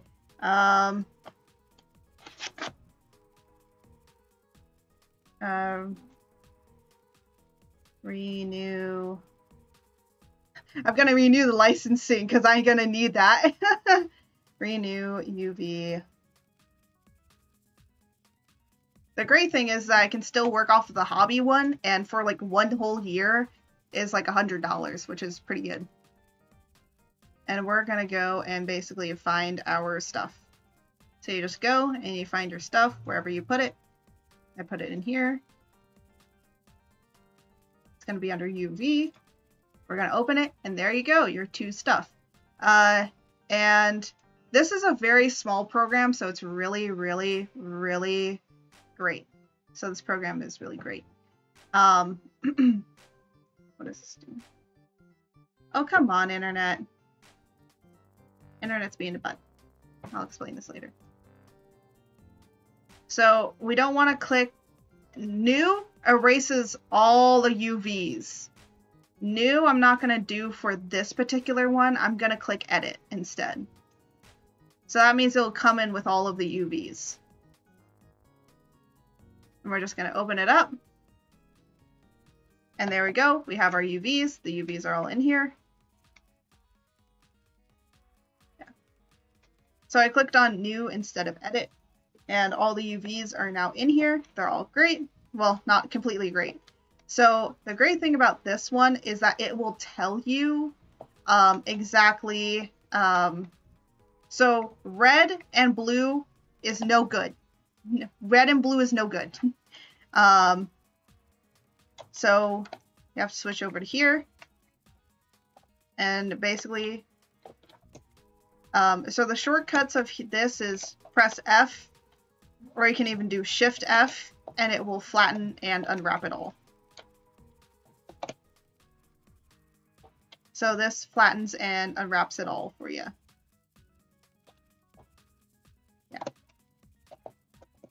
So these ones we're going to put up over here. And these ones is what we're going to be doing. So I'm going to do Shift D because I'm going to redo those. And these ones can be pretty much left alone. Circles I usually try and leave alone for the most part. But I might actually just redo all of them. So basically what we're going to do is, in order to redo all of these, you just basically press Shift D. You use space. You can hold down space. Don't actually need to press anything else to move around in this program, which is really good. But I just pressed Shift D to erase kind of all of the stuff. So I basically now can just edit. I can just now actually make all the UVs to what I want the UVs to be. Like how is this going to unwrap itself? How is this going to be done? Oh, hello, Mod. Yeah, so we're basically trying to get this to unwrap to what we want it to. So it's like, hey, I want to say that these corners are going to unwrap flatly. So, and I can press the back button to erase any lines. You can find like all of the shortcuts. There's a bunch of shortcuts that this program has, but you only need to know like several of them. C is cut, W is weld, C is all these cuts, and then enter, of course, to execute the cut. But yeah, it's pretty simple. You can create the size. This will be 10 from where you are. This will be 3 from where you are. It's a pretty intuitive program. It's just like, you know, point and click, and you get it all done. And then D to transfer it over to actually being in here. And then look at that. Now you have UVs, and these are UVs, and you have 2 UVs right here. And there's no red. This color, this is fine. It just can't be extremely red or extremely blue. And this is fine. This is absolutely perfect. I can even cut it more to make it flatter if I want to. And actually, nope, I can't make it. So those ones can't really be done because those are going to cause issues. But what I can do is do this. M to like mirror it together ish. And then I can click enter. And then F to kind of Oh, not everything works, you know.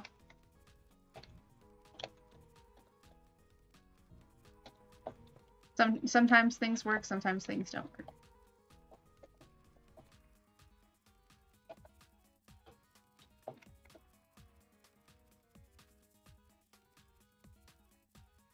So this is welding, then merge, and enter. Ta-da! It doesn't look like a great UV, but when I switch over to 3 and see it, it's actually a really good UV. It's mostly green. That means that we're going to have no texelation issues, nothing. It's going to look nice and clean when we start putting texturing on it, which is going to be really great. Now, technically, I could have copied this to the top, but the thing is that because of the size, it would have been messed up. So we're going to just, oh my gosh, we're going to just apply what we did down there to up here.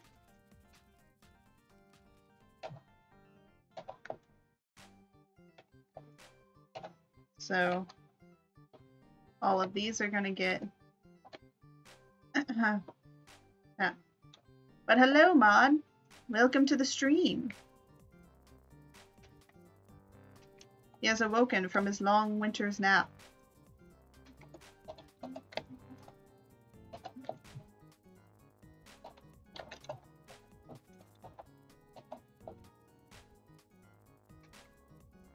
And we're going to do that.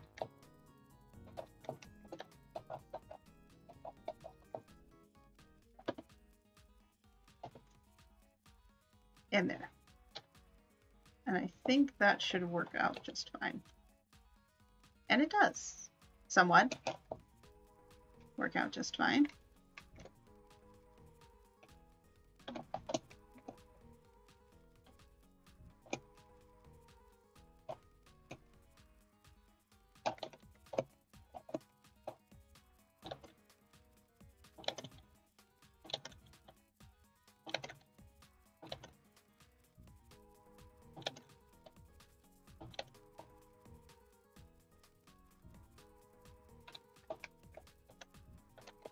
Oh man, I gotta figure out where to put this.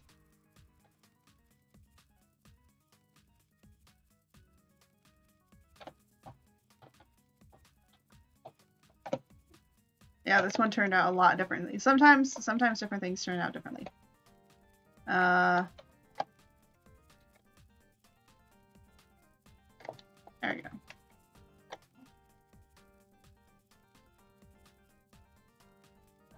There we go. And now with these ones I usually just end up cutting in half. This is what always ends up happening. It's just cut the entire thing in half. I will say circles are way easier to just cut in half and then... What? Why is this not cutting in half? Oh, it's because there's one missing. There we go.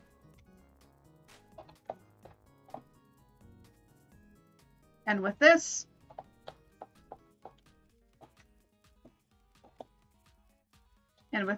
we will be done.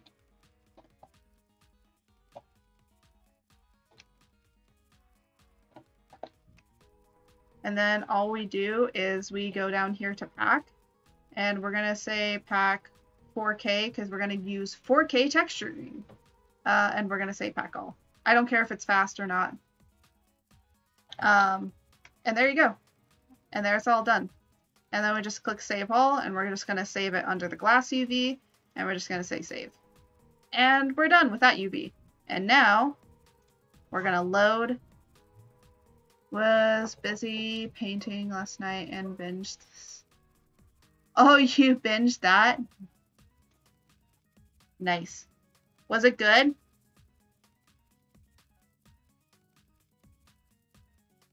Was the anime good? Because I haven't watched it. Okay, now we're loading up a new one, and we're not going to have any UVs on it. There we go. And now what we're going to do, this one is going to be super easy. This is just a simple cut it, put it there. This one also kind of basically cut it, and also put it.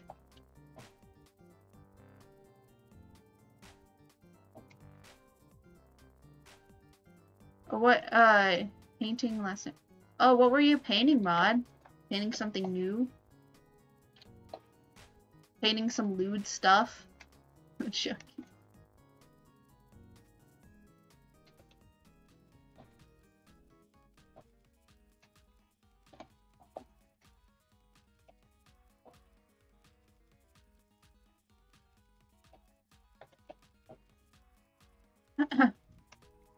But yeah, so we're just gonna get this done. Thankfully, this is almost done. I don't know if this will fold out right, but we're gonna see. One, I know that it will.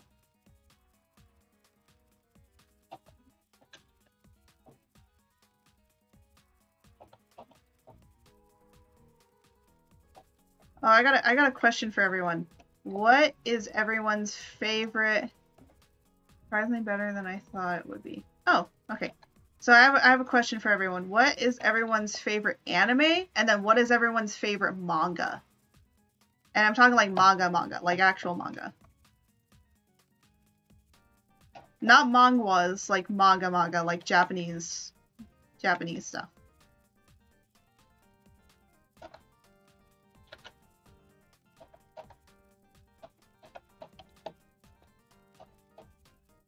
I'll tell my favorite. So my favorite anime so far, like out of most animes, my favorite one so far right now that I have not finished. Or no, wait. Have I finished it? Did I finish it? Hold on. I'm trying to remember. My favorite... Yes, I did finish it. My favorite anime so far right now is Violet Evergarden. I love it. I actually really love it. And actually, when we were cleaning out my the house, I found my father's old typewriter. So if I ever do get into the cosplaying realm, probably going to be cosplaying Violet Evergarden and having a typewriter and using a typewriter. So yeah, that's gonna be cool. So that's my favorite anime. My favorite manga, on the other hand, I would say for right now, the only manga that I've actually really read is the Inuyasha manga, so that so far has still been like the greatest manga. Because surprisingly, you would think as a person such as me, I would have read a lot of manga, but I've actually not. But now I've more recently started getting into reading instead of actually watching Culture of Humans. So I've started to become a little bit more versed. And so far, what I have in my arsenal is Fruits Basket. What's the other one? I know it's right behind me, but I can't go and grab it. What is it? Altier. It's one that's getting an anime in like a few years. Oh wait, no. My favorite manga actually is Spy X Family. I did read that. That's actually my favorite manga. That's my favorite manga. I love it. It makes me laugh every time I read it. No matter how many times I read it. Anya will always get to me. Anya is amazing. Anya is the best. Hold on, I'm trying to think. I do this and do that. Hold on. How did I do it up here? Yeah, because these are still connected, so if I do that down there, it's not going to work.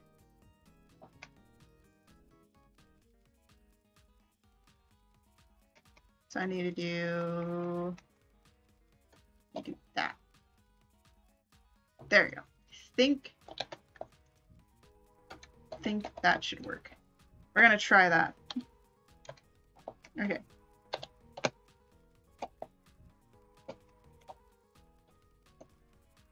Yeah. So Mod, what's your favorite anime and what's your favorite manga? Oh wait, I already know the answer. Favorite anime, Chainsaw Man. Favorite manga, Chainsaw Man. You will not shut up about Chainsaw Man. You read one volume. Oh my goodness. Oh my goodness.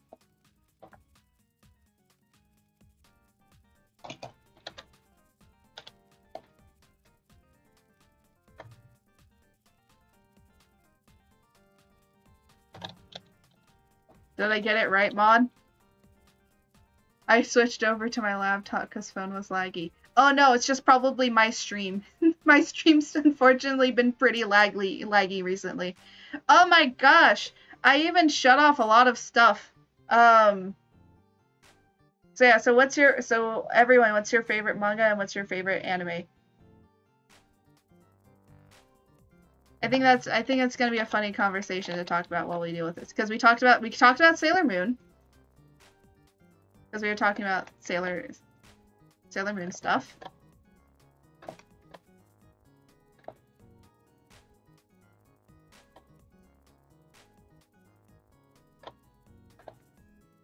So, goodness. You know what? I think I know the reason why it's so laggy.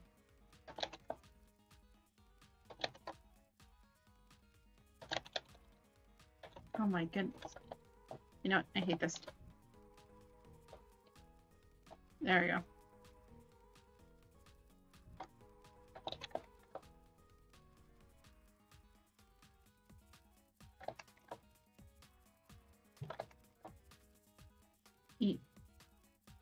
Neat.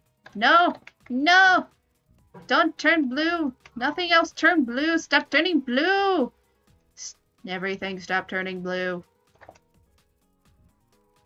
Favorite anime is between Fullmetal Alchemist and Konosuba. Favorite manga, Spy Family, or Pokemon Adventures. Oh yeah, I forgot that Pokemon had a manga. I hate it. I dislike it. Wait, didn't in one of the mangas, like there was a one of the Pokemon had a nah, it's likely usually because phone apps suck. Oh. Well, that's true. I guess phone apps can suck, but also it could be also my internet. Because my internet is on literally 2 bars for some reason because my router can actually tell me how the connection is, but I know why it's laggy. It's because there's a whole bunch of people and they're taking up all the internet speeds.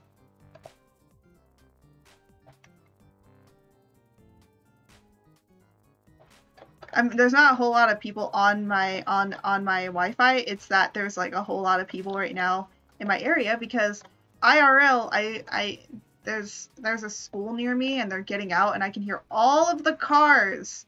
Oh wow, now suddenly my internet is way better because all of the cars are gone. It always dips. Oh my gosh, it was a minute behind. It's the sharks. Yes, the sharks will take everything.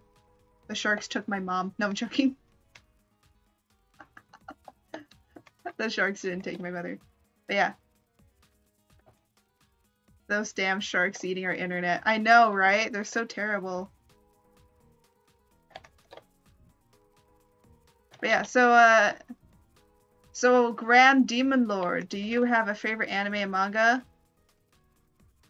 I know you talked about Sailor Moon. So that tells me that I will say whenever anyone knows what Sailor Moon is, or like, they say Sailor Moon instead of Sailor Moon Crystal, I know that they're probably like an older fan. What do they call them? Little older fans? That's what everyone knows.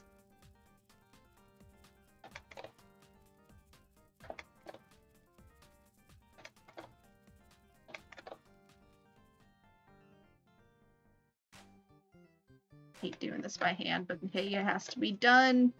It must be done in order to be fixed. Good.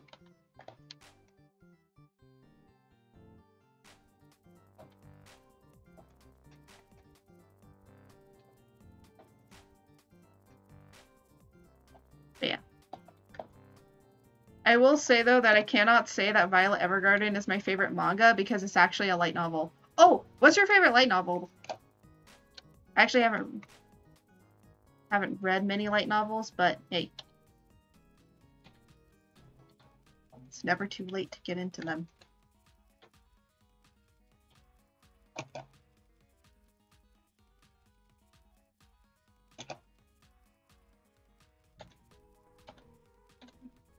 Oh my goodness, look at this.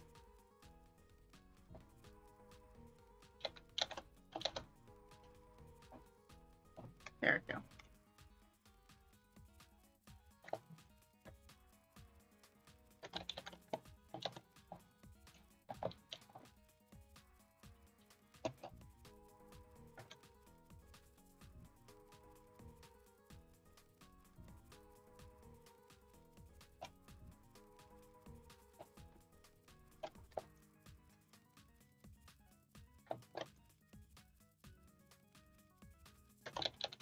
Yeah, no, that's messing up with everything.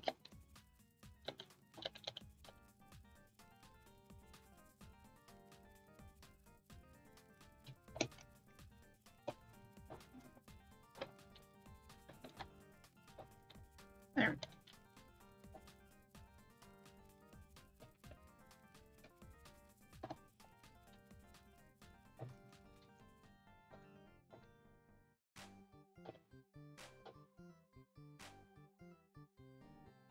There we go.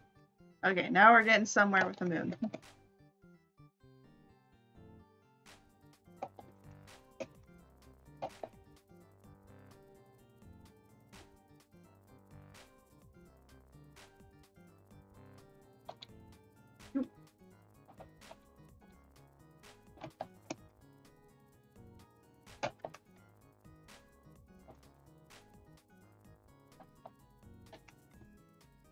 We're getting somewhere. And then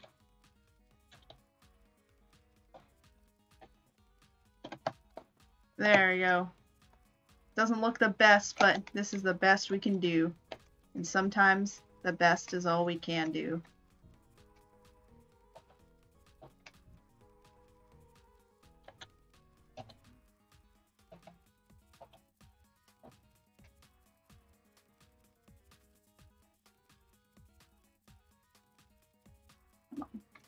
Oh my goodness, I cannot see the end of this! There we go.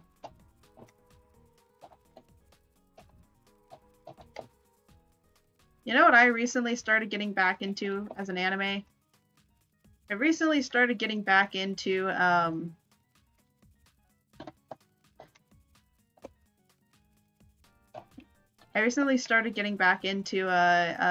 what was it? Trying to think of what the name of it was. Oh, My Hero. I started getting back into My Hero.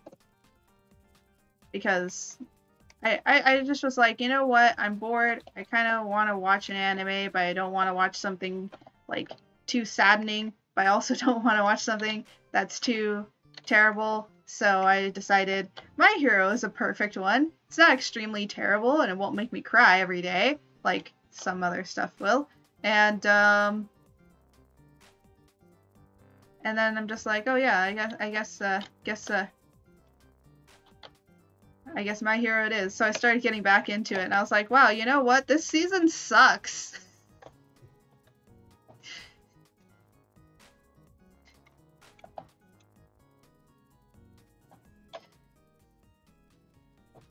Like, my Hero, like, this current... I love my... What? You know, Mod, why do you come in here and just decide to choose violence?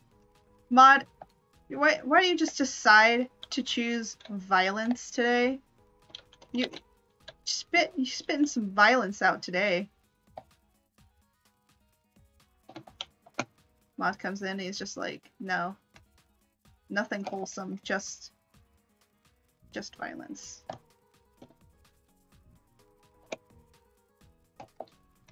There we go.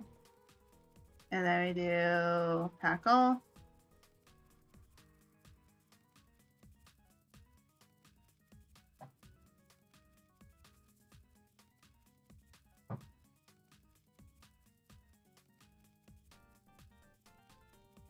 It's really calculating that packing. As soon as you said the new My Hero sucks, viewer went from 3 to 1, lol. What? Okay, no, I'm saying this season sucks. I'm not saying that My Hero sucks in general. No, I'm not trying to say that My Hero sucks in general. God damn. God damn it. Like, what I'm saying is, like, this current season, like, season 5 is kind of just, like, setting everything up for season 6. But there's nothing much extremely going on in the first half of the My Hero Academia season 5. So it's kind of boring. But, like, once you get past it, that's when you get to the good part where it's the villain arc. And that shit is good. That shit is good. And that's the only best part of season 5. So, like, I have to get through this part, and I'm, like, pushing through it to get through it. And then I'm going to be moving on to that. But I will say, when season 6 comes, it's going to be fire, and everyone's going to be crying. Like, everyone will be crying. Because I've read the manga, so I know what comes next. I know how saddening it's going to be. I actually even have the next season, like, part of the war arc. I have, like, nearing the end part of the war arc. I have that manga. But yeah, okay. So for this, I want to save for there. Okay. Okay, cool. That's all done, saved. Now we just dismiss. Bam. Okay, To be fair, considering that Batman has taken on fucking Superman and he has nothing but money, I think I will say I think Batman can defeat All For One. Forget Izuku. Forget Izuku Midoriya. Izuku Midoriya can go fuck off. Batman is the true hero of My Hero Academia. Oh, I'm so terrible. Anyways,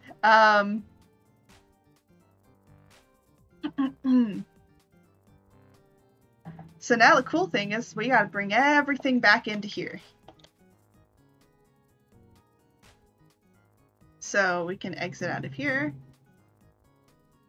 With the power of money, I will defeat you. I mean, to be fair, Batman has a lot of money. I like how we're on this conversation. Batman has a lot of money. So, to be fair, that means that he has most of the money in the world. Meaning that because he has the most amount of money, he can be able to actually defeat All For One. Because, like, All For One has to work off of, like, a whole entire underground stuff. But Batman can outbid him in everything. So, you know, All For One wants, like, new technology. Sorry, Batman already has it. He wants new recruits. Well, sorry, Batman can just pay him off. Like, Batman has the money to basically be able to just overthrow all of All For One in, like, a day. To be fair, okay, I will also argue that Tony Stark could defeat All For One. Because Batman is like, Iron Man is like Marvel's Batman. And you can't convince me otherwise. Like,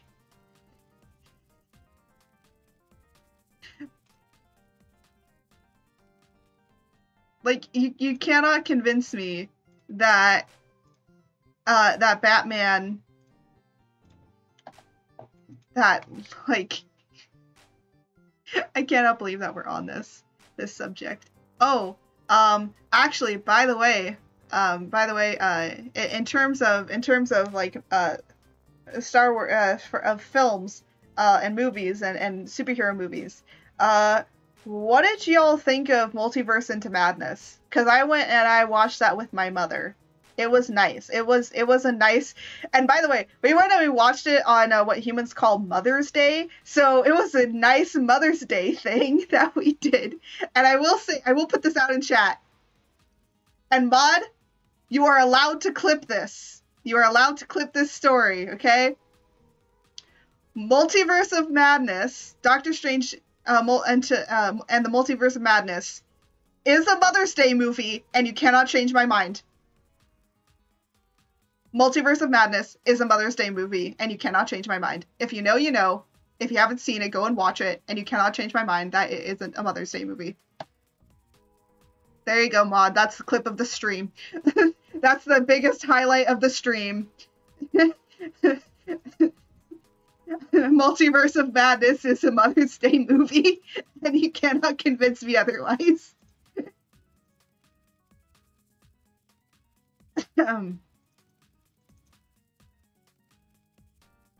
And if anyone needs context, go and watch the movie. You have to watch the movie.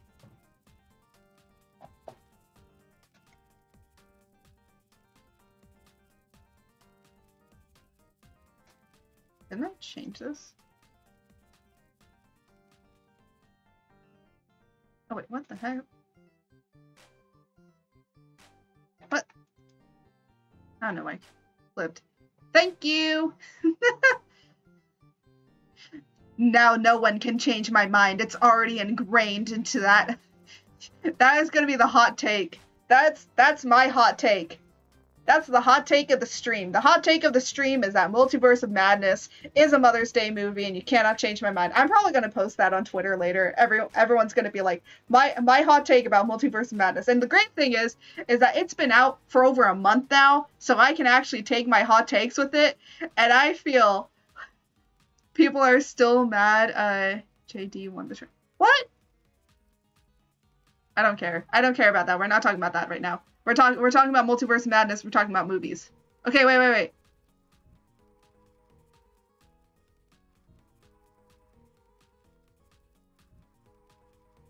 Ha ha ha ha ha ha!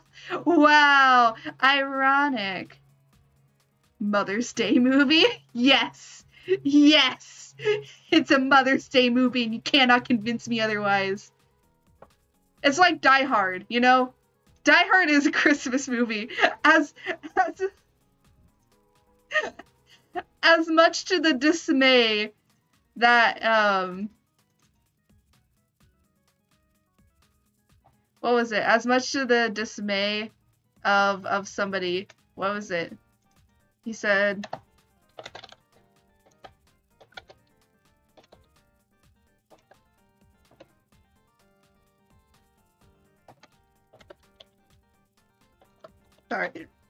sorry, I gotta focus on typing.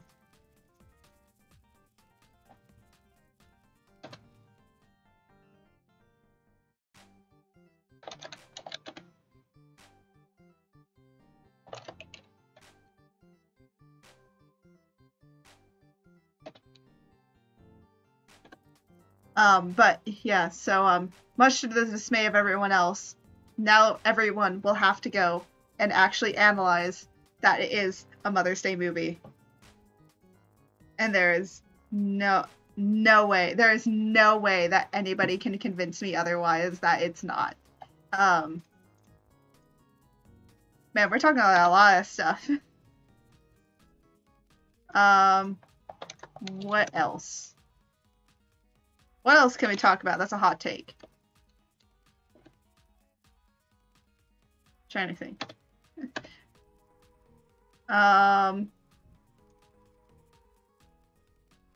Do I want to say the whole entire? Do I want to say the hot take that Jujutsu Kaisen is mid? No, I'm joking. I'm joking. No, I'm joking. Please don't give me flack like you did Joey. please don't give me the Joey flack.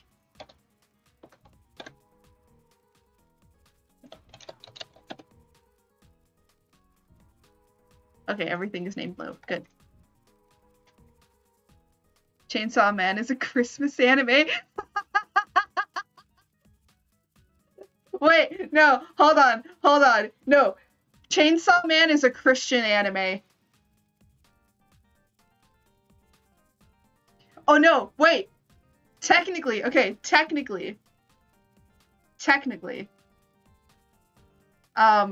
Konosuba is a religious anime.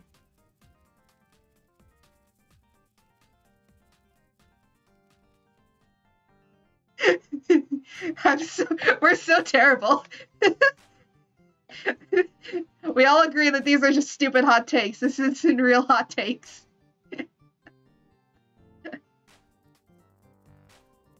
Oh yeah, hold on a minute.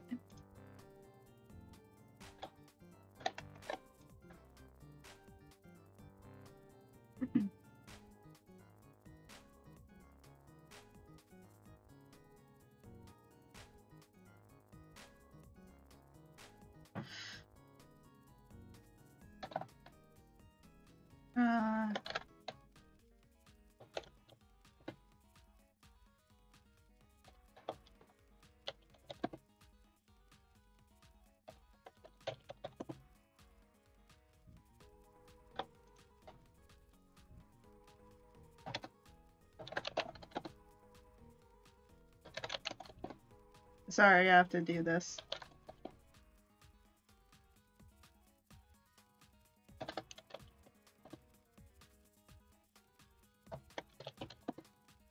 It's just easier to do it this way.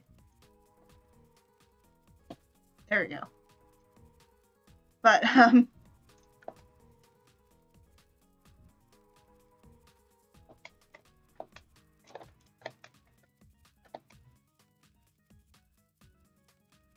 Bible Black has a better plot than Jujutsu.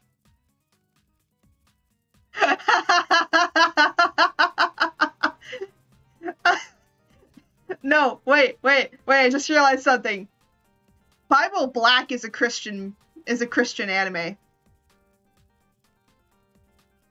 It's a very round, wholesome Christian anime. And you cannot argue that. You can clip as much of this as you want, by the way, Mod. you can clip the hell out of this. Because now we're starting to get into the area where it's gonna be the really funny parts. But anyways, we are almost done with this. We just gotta set up the textures. So first off, right, can't do this with it.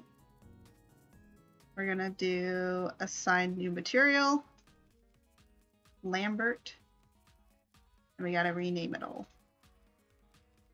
What? There we go. So this is gonna be class.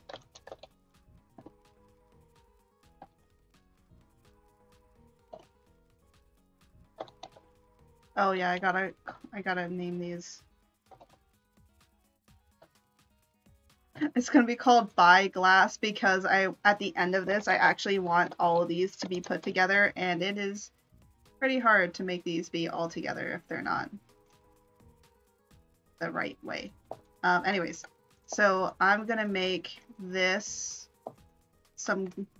this and this be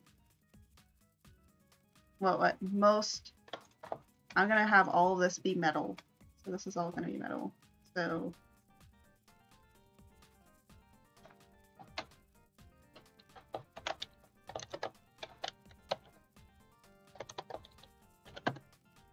and then copy this. Oop.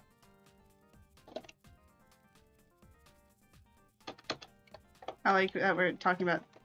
It's so stupid. Okay, what is your hot takes with anime then? What are some hot takes with anime?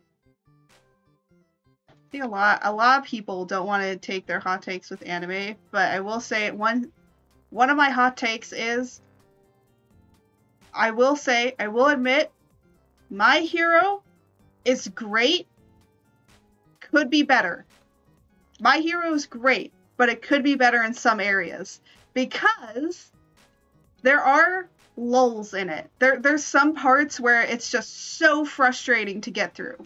And you just go, like, do I really have to watch this part? Do I really need to watch it? Must I watch it? Because I watched like Trash Taste, and Trash Taste was actually covering this, and they were like, season 3 had just ended, or like season 4 was starting up, and they said like how season 3 wasn't really that great, and I will argue, yes, season 3 was not great at all, and I think that's what's happening with season 5. Season 5 is not amazing, but certain arcs can be really great. And you have to look at it. I will say, like, if you're not like a writing connoisseur such as myself, you probably wouldn't understand most of it. So it's hard. It's hard to find some of the good, but again, sometimes it falls into the pitfalls of just being like average and like, oh well, everyone else does this, so I gotta do it too. Bible Black is real. It's religious.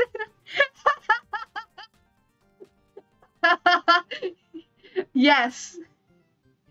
Bible Black is. Thank you, Mod. We're gonna have so many great clips. By the way, most of these clips will be posted on my TikTok and probably on and probably on Twitter. Most likely will be posted. The Bible Black one for sure is going to be posted on Twitter. That cannot be posted. That can't be posted on TikTok because then people are going to look it up and I'm going to get a whole lot of flack for it. Most likely I might just put these stuff on Twitter because it's funnier.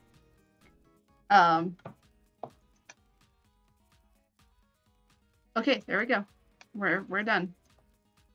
Socials. Oof, no commands. Yeah, okay, my commands aren't working. My commands, no workies. No worky commands. I figured out that my commands no workies. But Mod, you and I are probably going to be talking after stream because you need to help me with how to do with some of the stuff I want to do to get set up. So there is going to be that. So currently, no commands. Commands will be set up soon.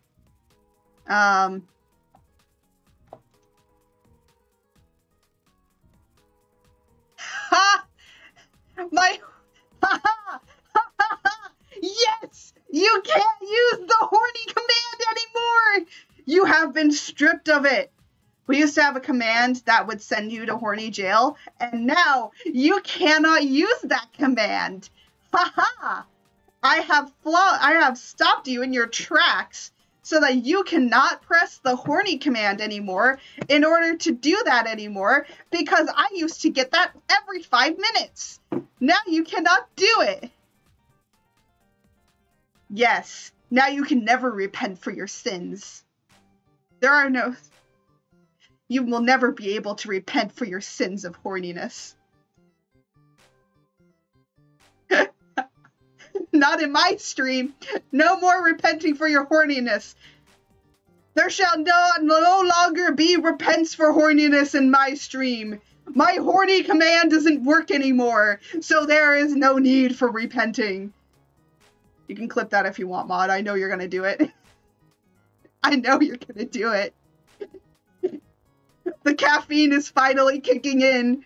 The caffeine, it has kicked in, and it's glorious. I'm gonna die in a ditch one day. Nah, you're not gonna. Wow, wow. I'm so sorry. Oh yeah, that's okay. If you need to head out, you head out. Yeah. If you want to see the rest of this, I will be posting it on Twitter and Instagram. So, if you want to go and check it out later. Yeah, thanks for joining us, and thank you for joining my insanity.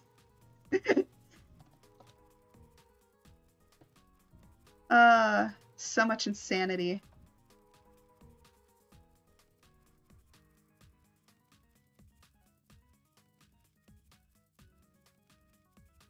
At least the shadow command works.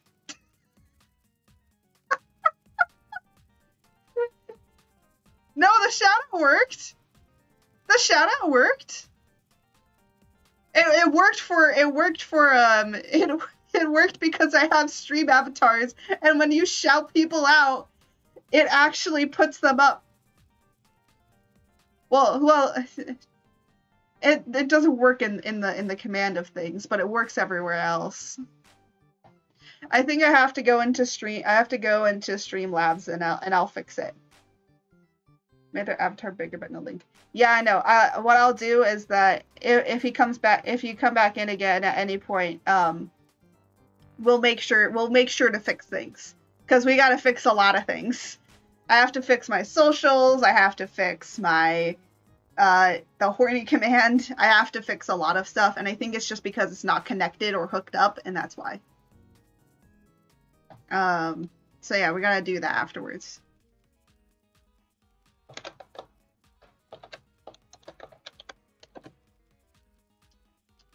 There we go.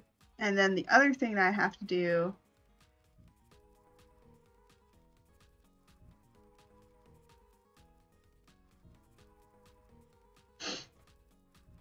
is export this as an FBX. But put it into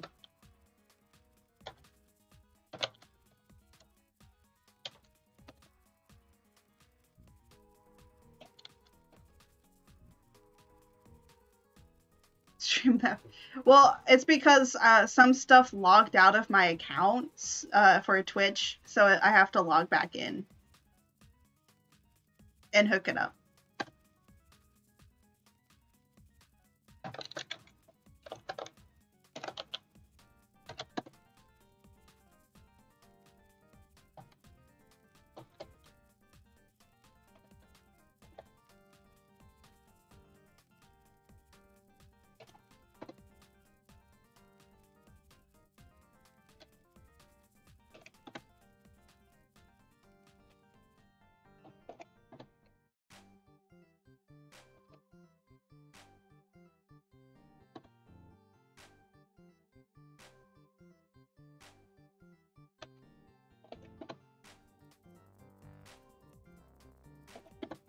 Yeah, but so I just gotta reorganize things. That's what I have to do.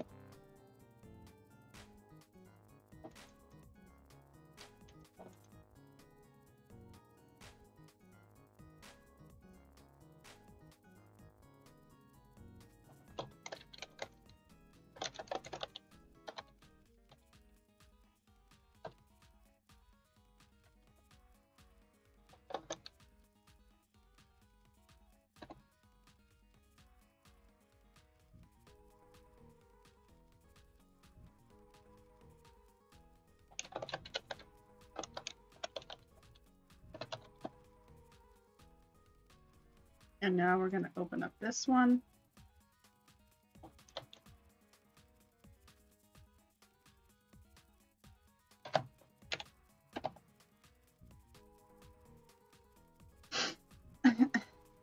I cannot believe that.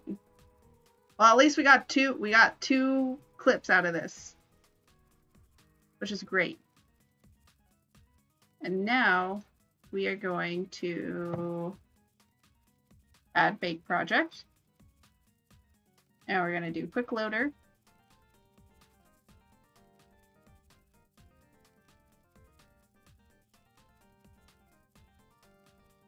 Portfolio.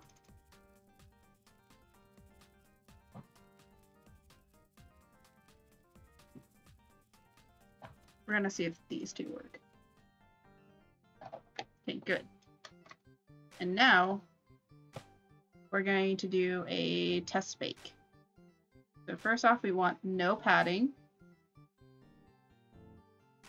or actually custom padding. We're going to do 0.3. Wait. Oh my gosh. We're gonna do not 0.3. We're gonna do 3. And soft. Okay. Now gotta put it in here and make it a J. We're gonna make it. Yes, we're gonna make it a JPEG, and we're gonna call it test because we always test stuff. And then, oh yeah, it hates. And then we're gonna actually go over there. We're gonna see how this is gonna test out. And we're gonna go to. Yeah. So I'm gonna see on my off screen how it's gonna. So there's a reason to why we do the testing, and we're gonna see in a sec. And then we just click bake.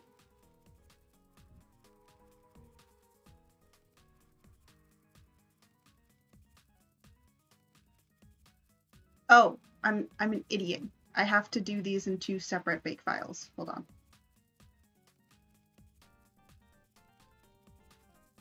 Yeah. So let me add a new bake project. And this one is gonna get deleted. And this one is gonna be, so this is gonna get down here. Nope. Crescent. Nope. Crescent is gonna be in here. Heart is gonna be in here. And heart top is gonna be in here.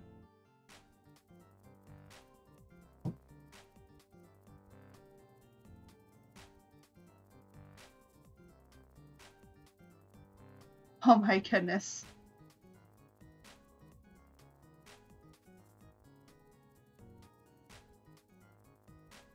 So here, let's bake this again. Oh right, it has nothing to bake for normals. So let's get rid of normals and let's do ambient in this. Yeah. Okay, let's test. Let's test these two.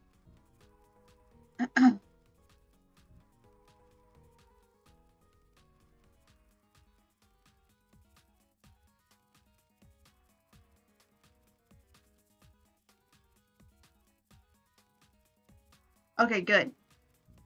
So the tests came out good.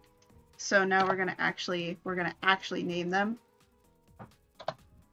So bakes will go in there. And we're basically going to say glass and, but you know what? We don't need folders. We're just going to name it. So this is going to be 1.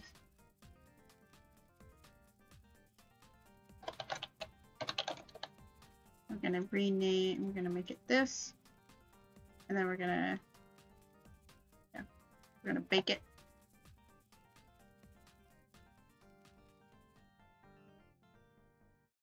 They might be wondering, why do we bake this stuff?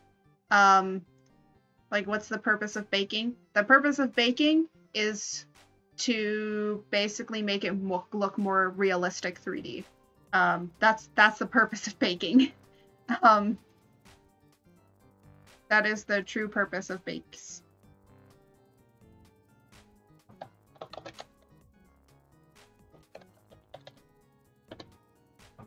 And we don't need normals. Oh wait, we actually do need normals.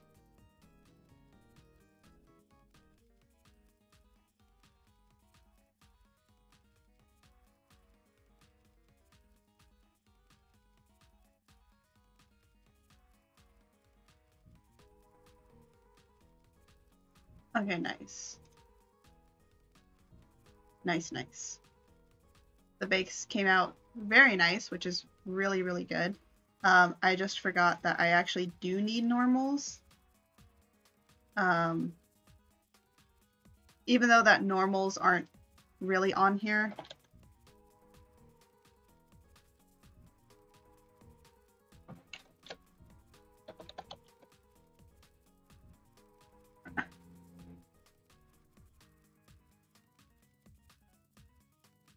You bake models at 350 for 3 minutes, 30 minutes until golden brown. Yes, that's how you bake models. That is how you bake. Yeah, but it ends up. These are bases for textures. This is the basis for texturing. This helps to make a model look more 3D, and we're going to see that when we open up Substance. So we are going to save this. We are going to exit out of it. This we're also done with. We don't need to bring it in here anymore. We can just literally switch on over to doing Substance. So let me just save this. Okay, nothing needs to be saved. So I'm going to exit out of this because it's going to save us a lot of time to be doing this. But what I will do is I am going to take a quick break because I have actually been streaming for 3 hours straight right now. And I'm going to go get another cup of coffee.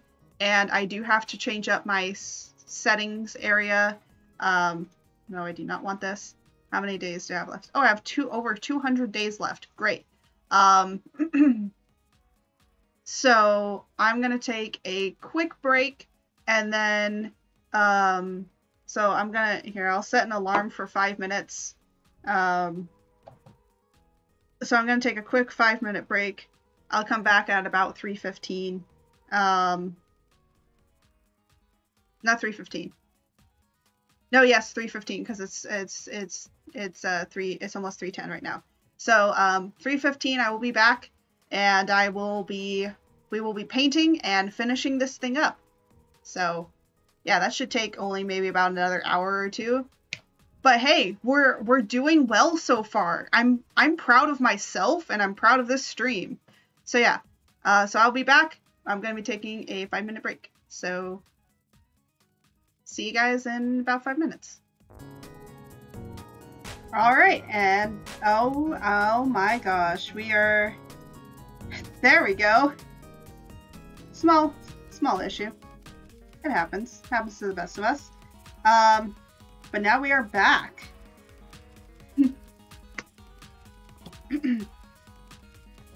So let us open this. We gotta open a new file. And they are definitely going to be in 4K. And we are going to now go and get our object.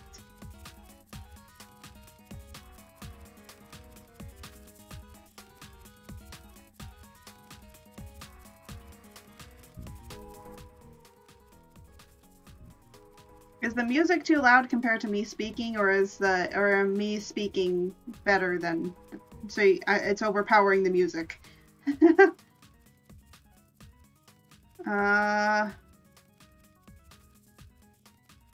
I don't want to import cameras. Okay, everything's great. And I'm actually using my my actual drawing tablet, so we are all good and a-okay.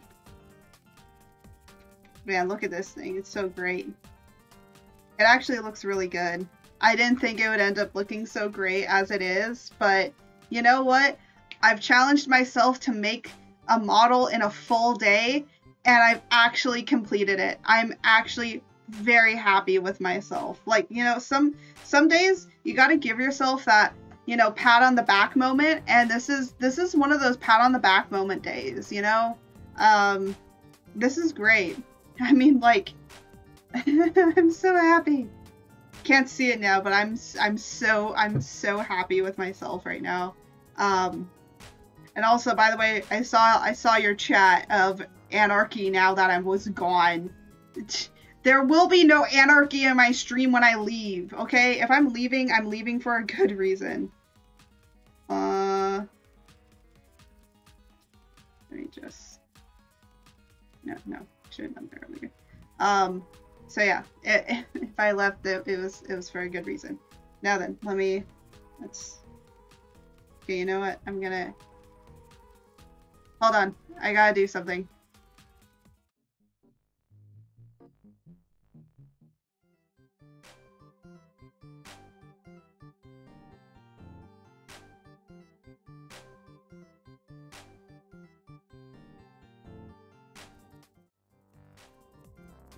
There we go, I fixed myself. I fixed myself and all the problems are gone now. Okay, there we go. There we go, everything's good now. Everything's a-okay, you get to see some of the background stuff. Anyways, we're all good. We're all good now. That's no fun. Okay, cool. So first off, what we have to do is we have to import the stuff that we created. So that's all of these.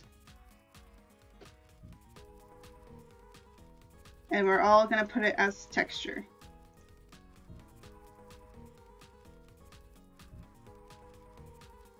And we're going to import to project. And then we come over here and we basically put this, so ambient to ambient, everything to everything, and then here that's glass. Here we go 1.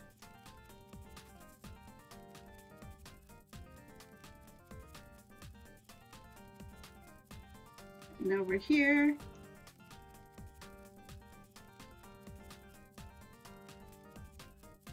there we go. And now everything has its stuff. Great. Everything's all fantastic now. And now we get to do the fun parts. This is always the fun part. So we're gonna exit out of here. We're going to go over to some smart materials, and I'm going to get this crystal texture. And this crystal texture is going to go over this. Now, of course, it's not going to be right. You might be like, this crystal texture doesn't look right. Well, don't worry. We're not done with this crystal texture yet, because we actually have to make a different shader for it. So we have to make a new shader, and then we go up here and no, we go here and we have to change this to alpha blend. We have to change it to alpha blend. And the reason that we have to change it to alpha blend is because it's immersive and all of that. So it's glass. It's glass. So we're trying to make it look like glass. Now, of course, if you're painting and stuff, you normally don't do this. I will say, but it helps because it's a nice cheat to do. So we have to add opacity and we have to have immersive. And look at that already. It's going to be a lot better.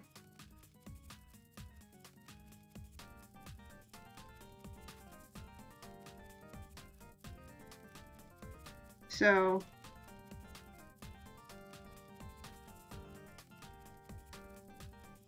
we got to go into here and change all of this to triplanar.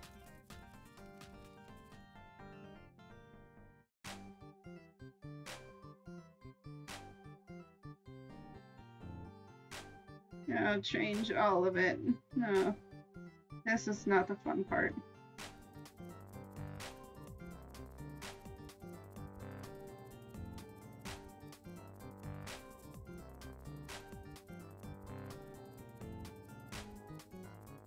But also I do kind of want to go in here and change up the colors a little bit.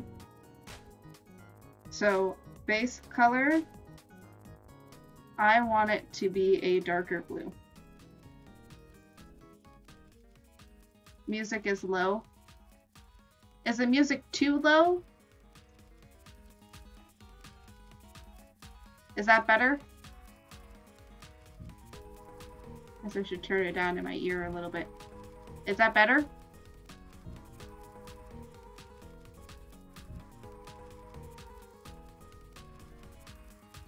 This, we're gonna make it more of a purple.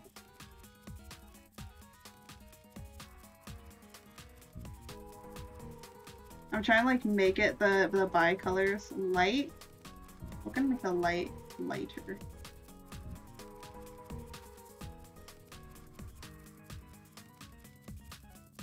Blur, we're gonna make it a darker blue. And edges, we're gonna make it a fuchsia pink. To try and give the illusion of the colors. And then the other thing that I want to do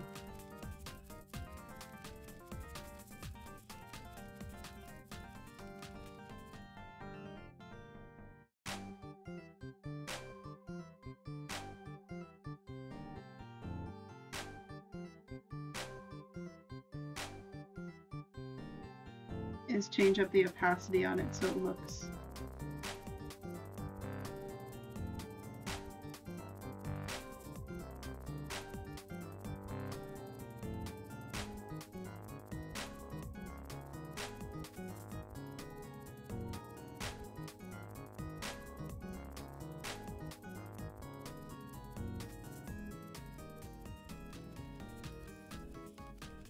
there.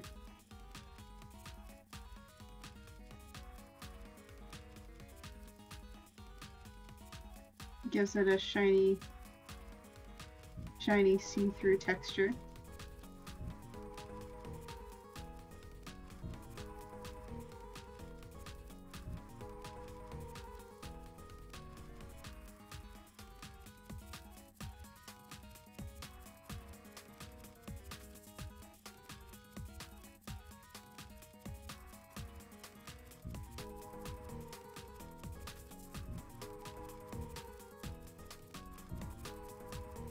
Oh no, you... Yes, I did fix myself. I fixed it. I will say the purples and blues are... Here, you know what I'm gonna do? I'm gonna see if I can color pick some stuff.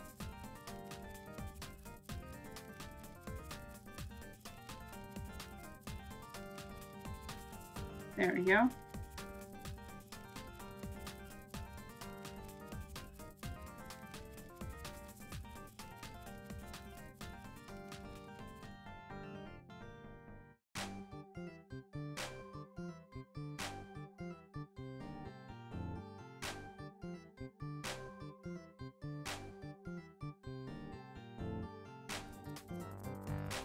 And we're gonna make this that.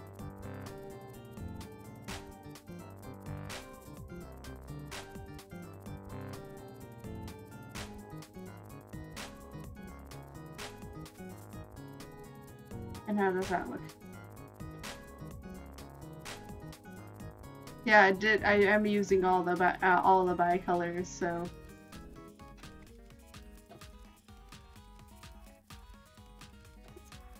And now that that's done, we're gonna go into the metal part of it now. So for metal, do metal.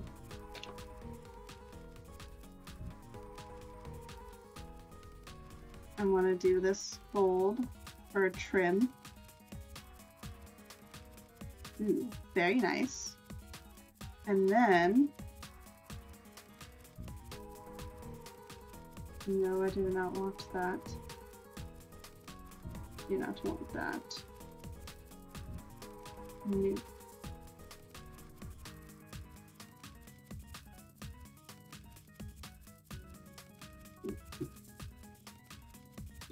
Let's see how this.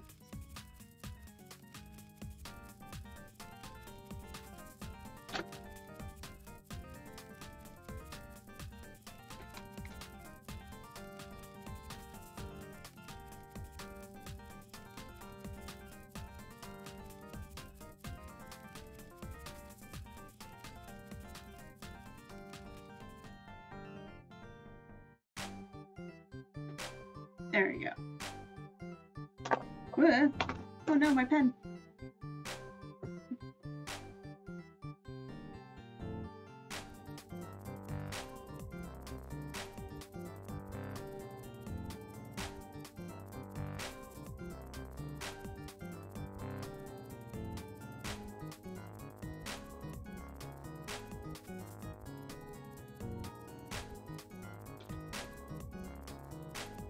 Should I just make it all gold?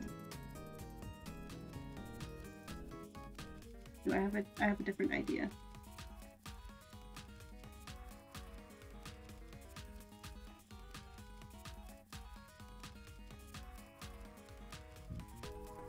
And instead add a white mask. And then I'm going to take a brush .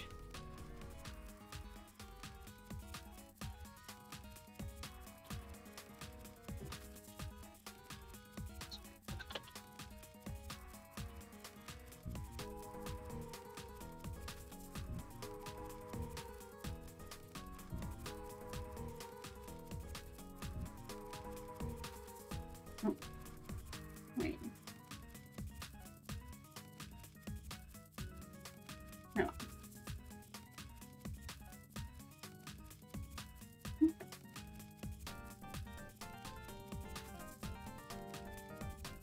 What?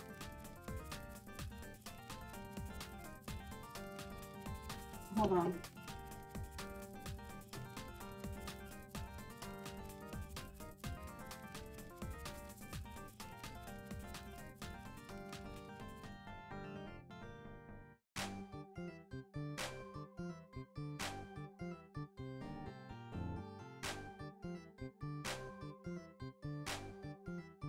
There we go.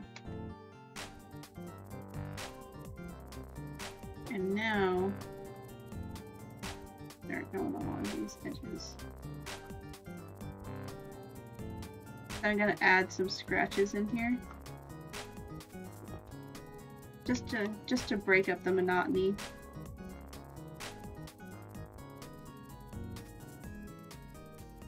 That's not like 100% clean. Like, you know, it's this wand has been through a few battles, you know? It's been used. It's been worn. It has scratches on it.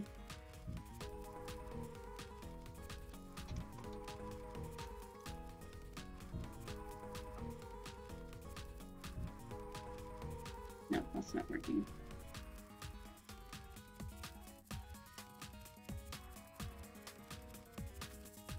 What the heck? What is this doing?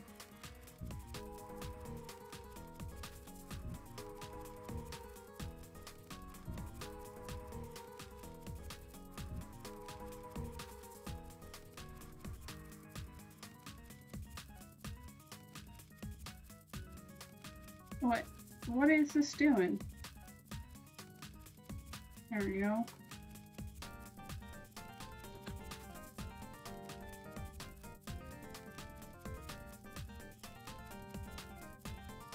But this is not completely...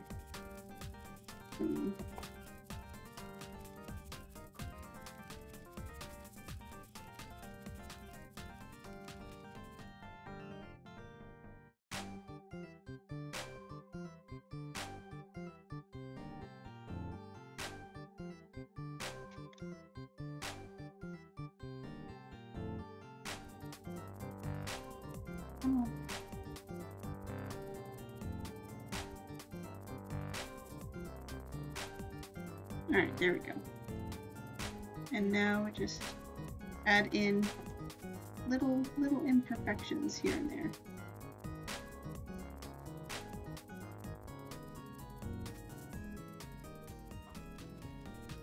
Definitely at the top here. Definitely has probably been bashed by a few people. A few people have gone in here, tried to grab it, smacked against people. And this just, it just breaks up so it's not all gold. And then eventually I'm going to hand paint in some like shadowing and some texture. So this is just kind of adding a little bit more texture for it to be kind of broken up a little bit in terms of like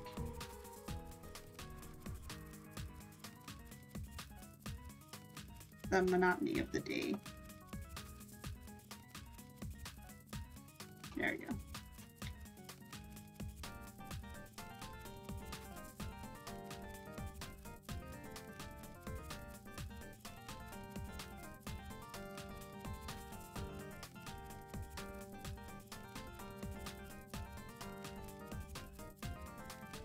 Definitely bashed a few people with that.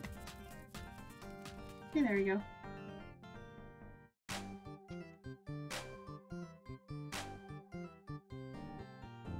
And now let's add the plastic.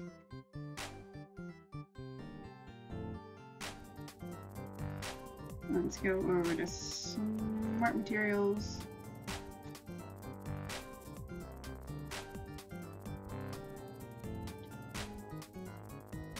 And let's pick a nice glossy plastic.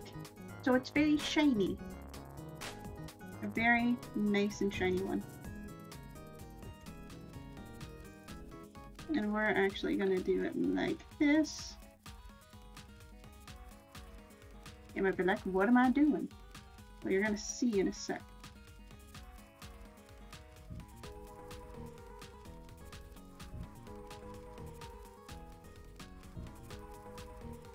At what I'm doing. And I'm going to open this. And then I'm going to click. So this might be fine, but still gonna make it different. And this one, and the last one. Nice.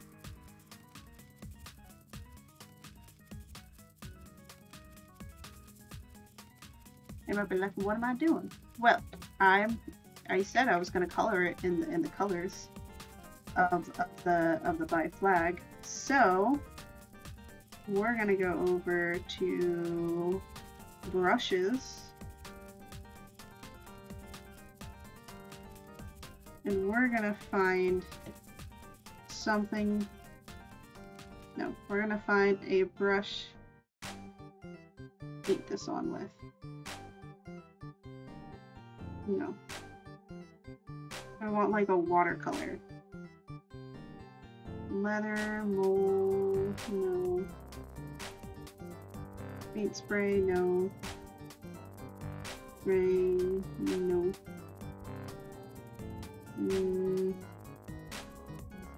Here we go.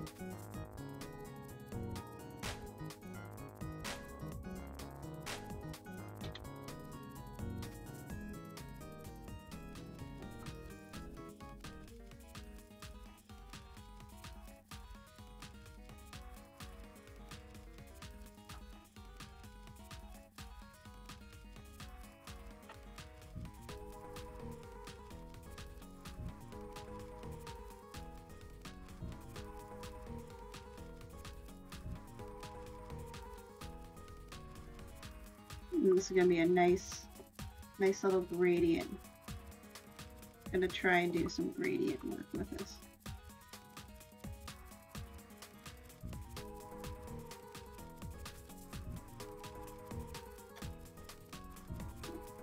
And now, go here, like this.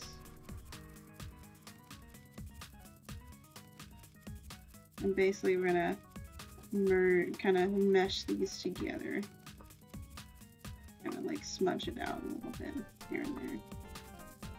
So it looks like it's gradiating into each other. And it just looks like a very pretty... It looks like, look at this. It looks pretty nice so far, doesn't it?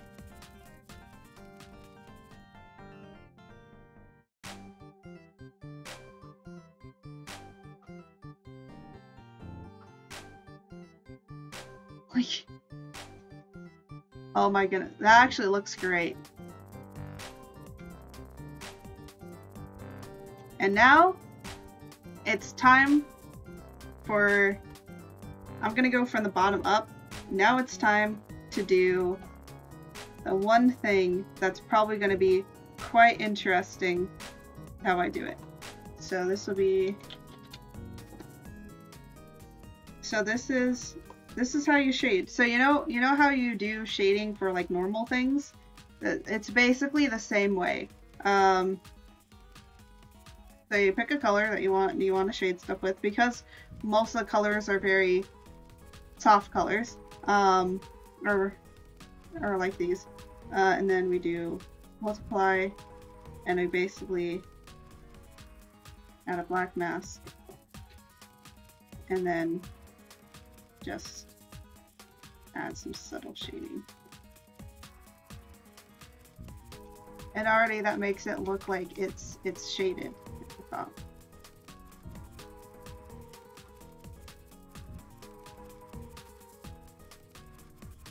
And then we got some shading at the bottom. And that already makes it look nice and 3D, but then we go in with a highlight. And I don't need really, well, no, you're gonna need that. And then this one is gonna be a soft light. And then we're gonna pick color to be a soft light. We're gonna go with like a green. Like a light green. Yeah. And then we're gonna choose a harsher brush to do that with.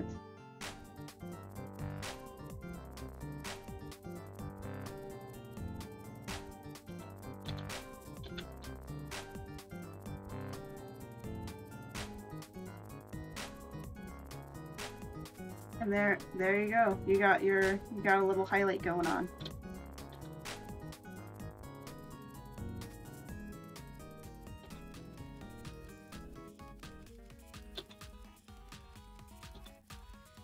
And someone said what you need to do is smudge, if you want like a harsh highlight, you smudge the edge so it transfers into that.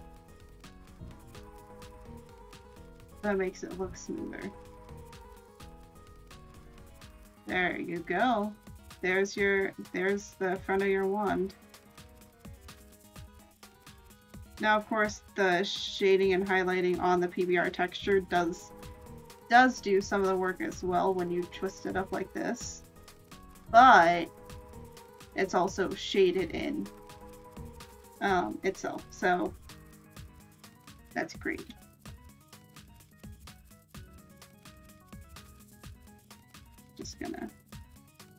I'm gonna make it a lot.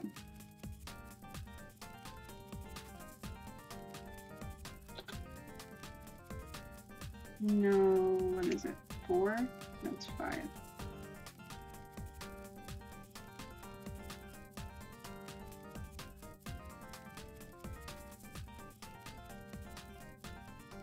There we go.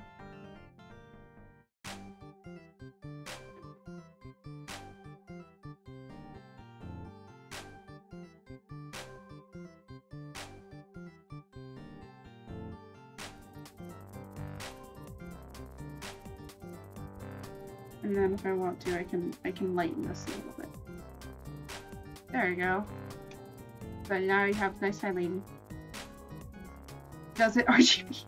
No, it does not RGB.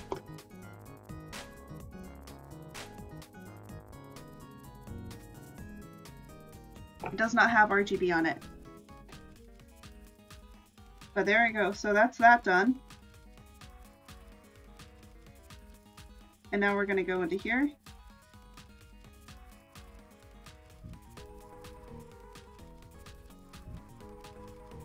And we are going to add, because this is, you know, it's mostly yellow. What's the opposite of yellow? That's right, purple. And we do not want any middleness. We do not want that. We do not want roughness. We do not want anything to do with middleness and, oh wait. We don't want it to have, we basically don't want it to have any middle. This is supposed to be non-reflective.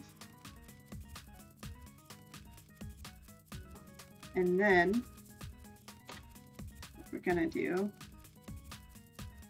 we're actually gonna go, this actually might work. We just need to make it smaller. So we're gonna draw in all of the areas, and actually because most of this is gonna be kind of dead on light, we're gonna draw in all the areas that is not gonna have that shadowing. That's not gonna have any highlight on it. So this will not have any light, this will not be reflective, this will not be anything. And actually, I think there's a much better brush that we can use, which is another default brush. This hard one.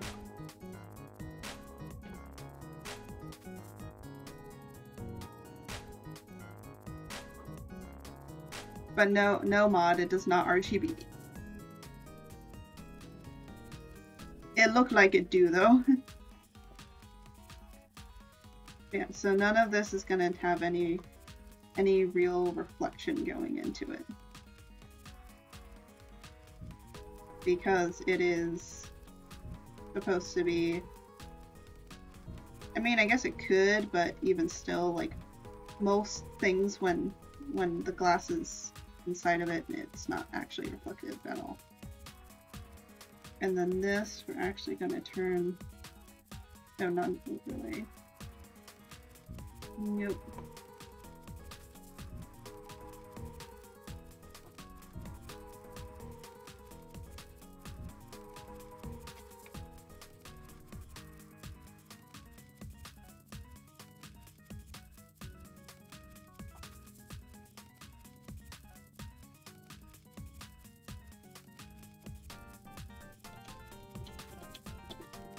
What the hell?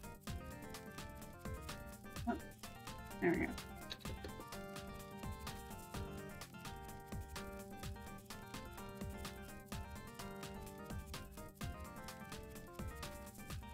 Yeah, one thing about highlighting and shading when it comes to that of things like this, you're gonna have to hand paint in all of the highlighting and shading.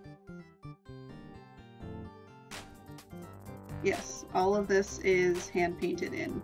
So whenever you see, like, whenever you're looking at something that's textured, that is stylized in any sort of way, all of it is probably done with hand painting. And I bet you can already tell how hard and difficult this already is. And yes, it can be pretty hard and it can be pretty difficult to do. But you know, you just keep working at it and you just keep painting the paints, you know? Oh yeah, should probably save this.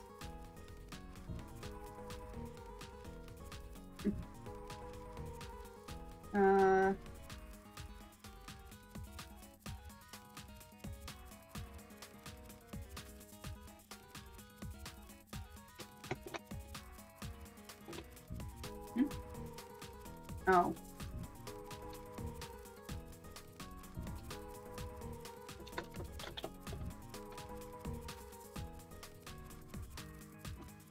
There we go. And now I just have to wait for it to save.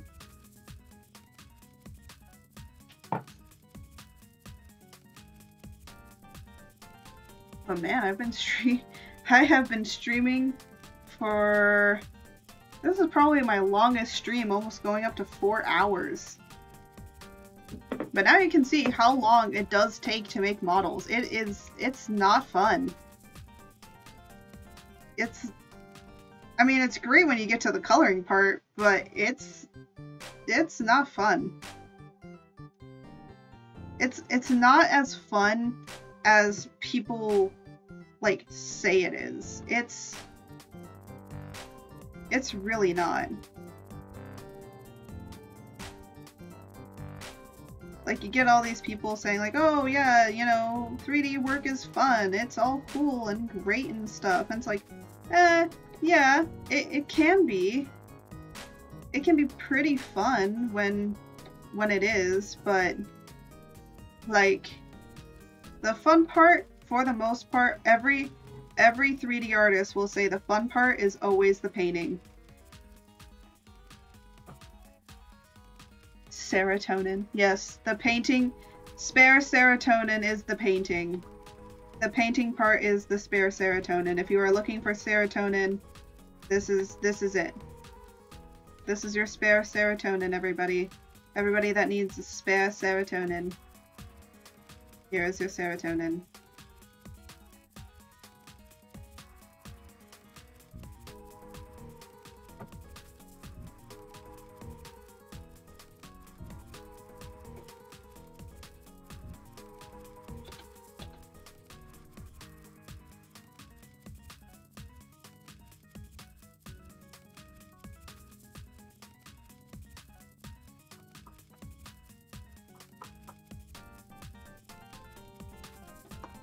But yeah.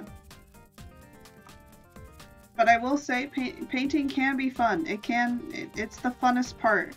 Everyone will always say that the painting is actually the funnest part of anything, because you're now getting to see all your hard work changing into an actual thing that you can see and actually envision. And it's cool. It's cool to see it actually like become a thing that you can technically envision like people using or characters wielding.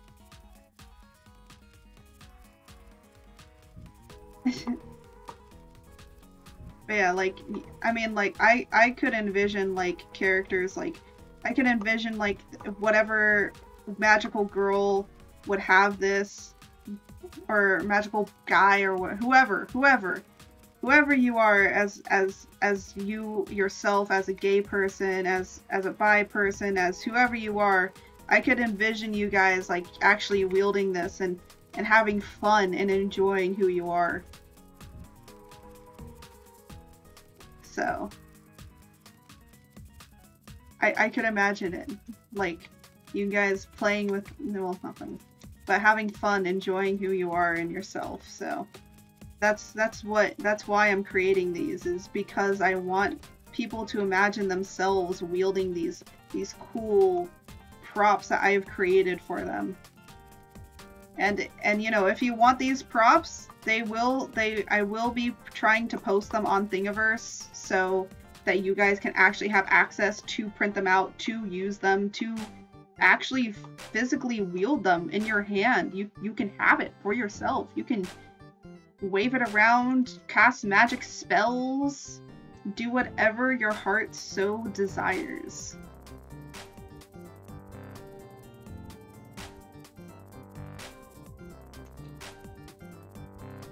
That's what I want for you guys.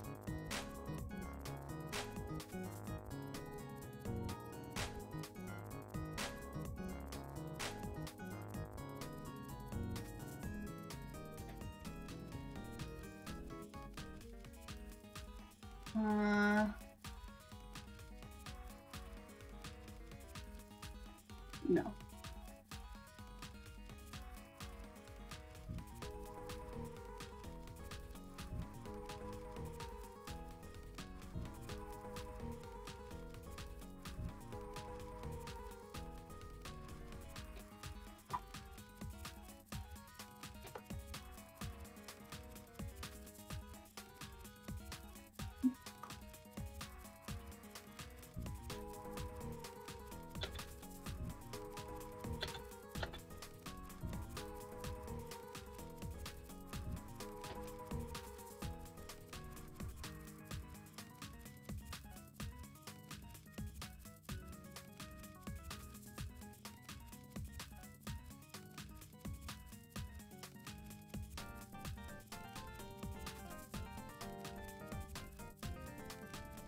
Sorry, I'm trying to like make this.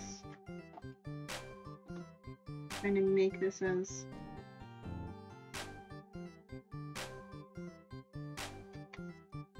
trying to make this super reflective.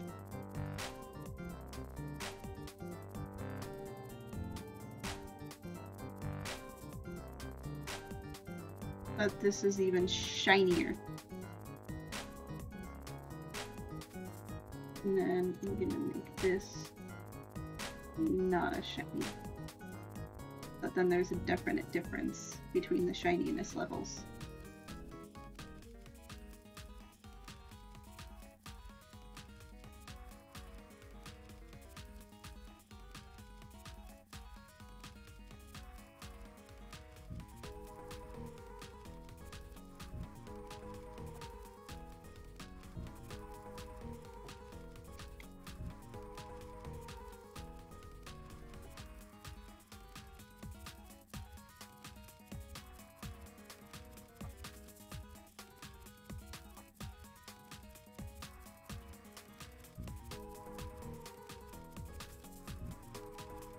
And there we go.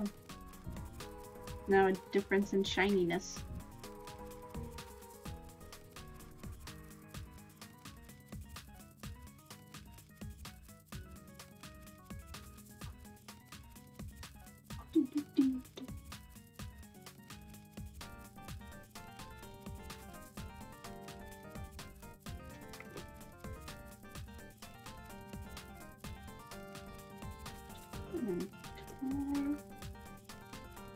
Watch it out.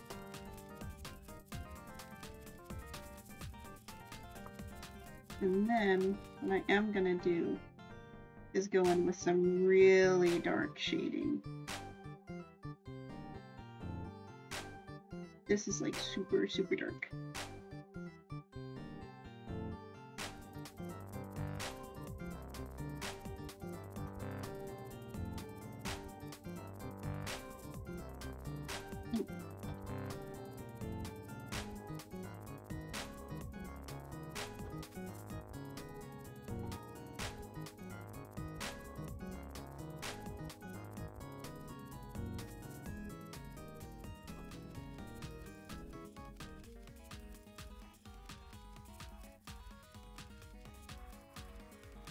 So then it really makes everything pop.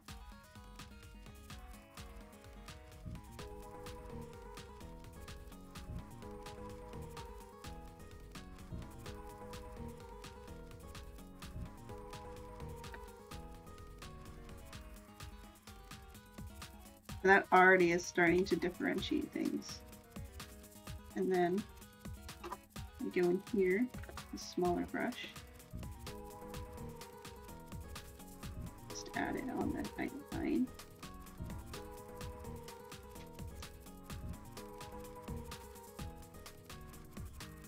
Add it right here.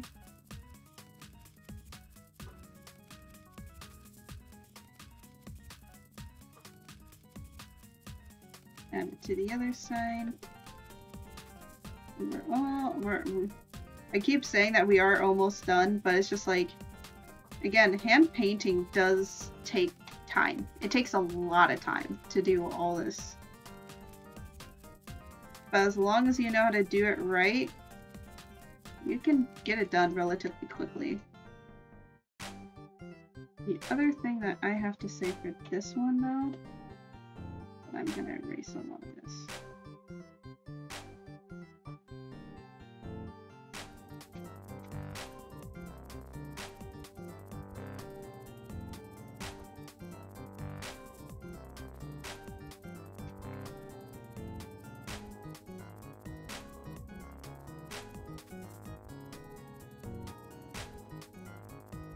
There's a reason to be doing this.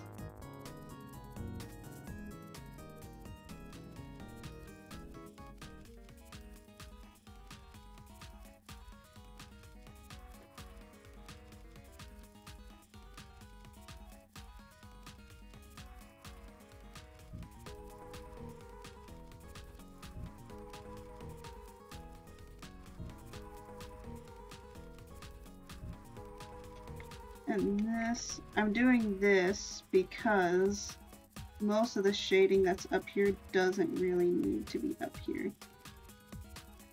And instead, could benefit from actually having a highlight on it instead.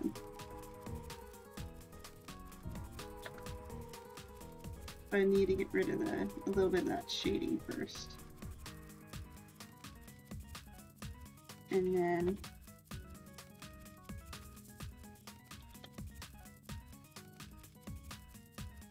adding in the highlights.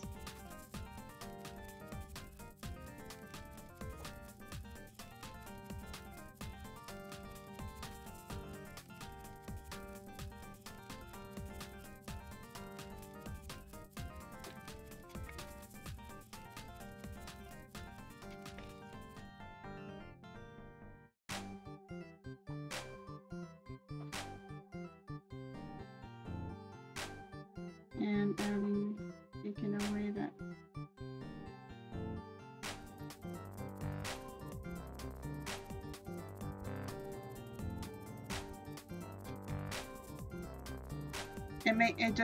it adds character. Just makes it pop a lot more. But then you go back in and you put a little bit of shading around here, and then it makes that lip pop out a lot more. You only apply it to where it needs to be.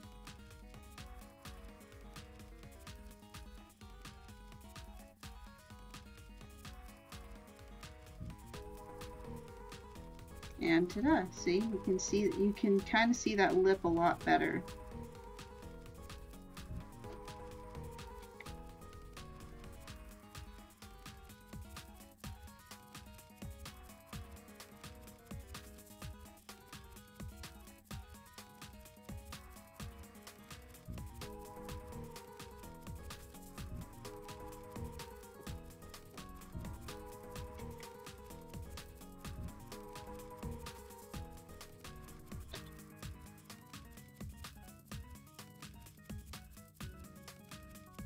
And just add some more highlights.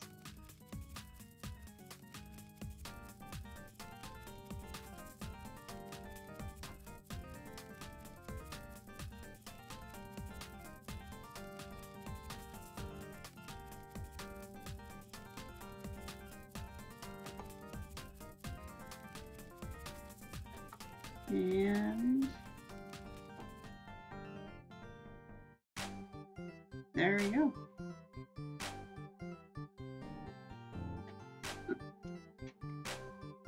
And then we add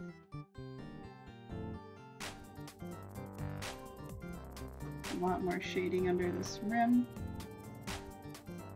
because that ain't gonna get any shade.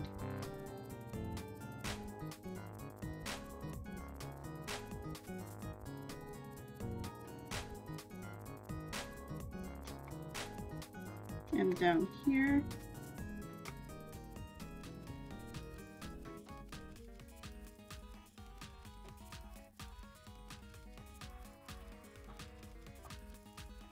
oh my goodness, come on, there we go. And down here, we're really gonna push that.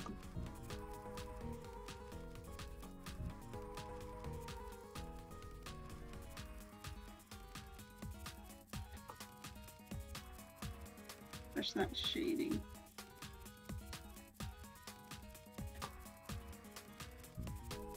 And then the next one on top of that is going to be this, because it's how it reflects around the surface. And then I'm going to put highlight right around here-ish. Another reflective. And along the edge here to pick up that light. Okay, nice. And then we go in a little bit of smudginess.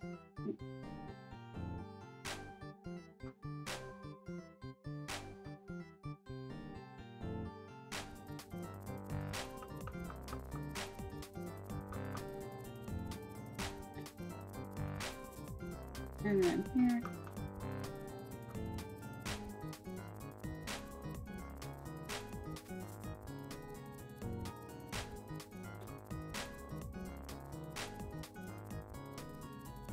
And it's like all back and forth, back and forth. What works, what doesn't work.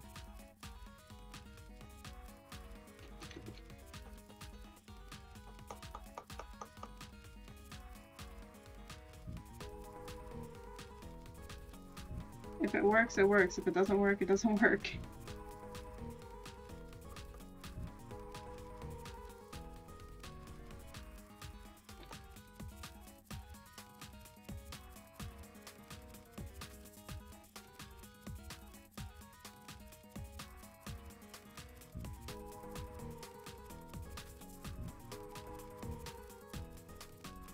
And see, if we take all of this off, like, looks pretty flat. Then you add the dark shading, more shade, and the highlight, and it brings everything together.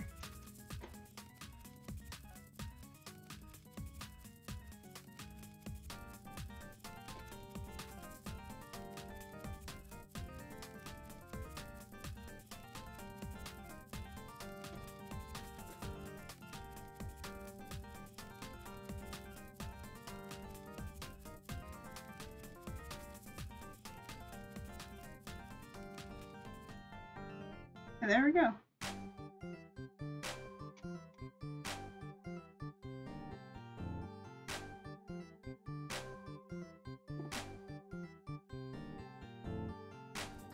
Oh, not that. I want it. Go here.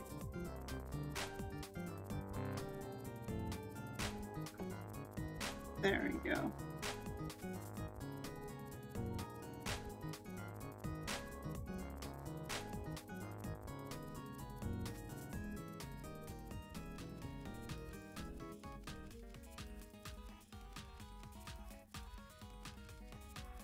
This color.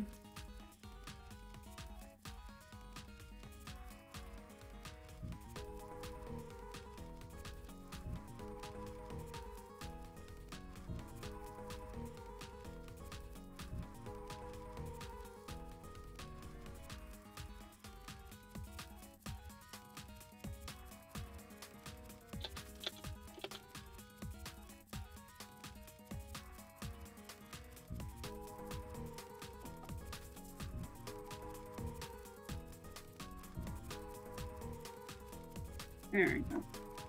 I was like, why is this not working right? I figured it out. Why it doesn't work. It's because this should get shading on the bottom. That's why.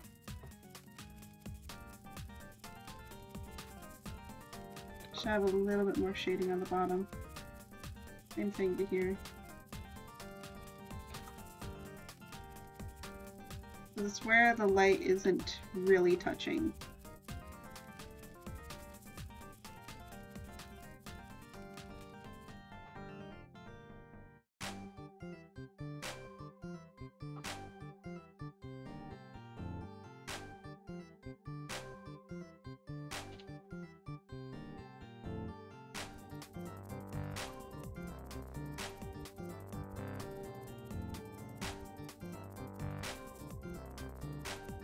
There we go.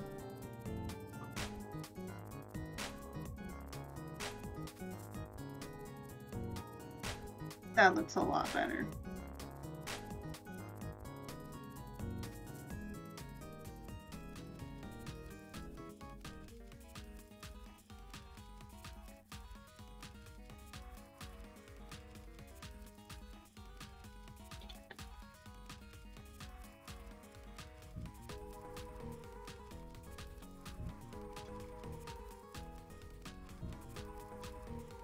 Fantastic.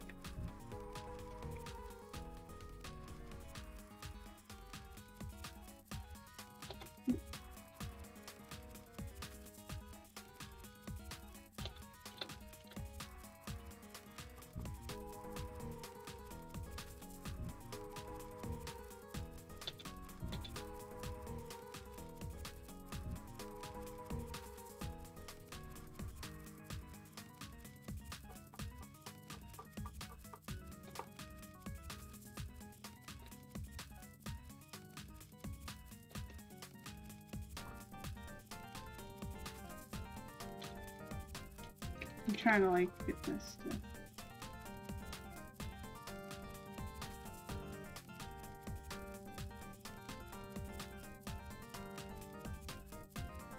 So with this, all of this needs to be erased from here.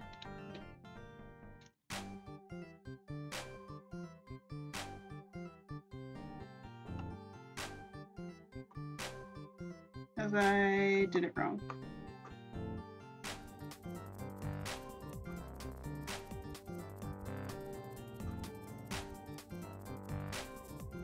So highlight is supposed to go right here.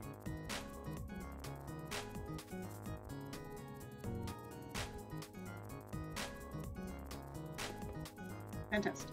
Highlights right there. Well, with a little bit of highlight around. This is catching that light. This goes right down at the bottom. This is definitely not where any highlighting is happening. This is on top. This on the sides. There we go. And then this gets smudged out.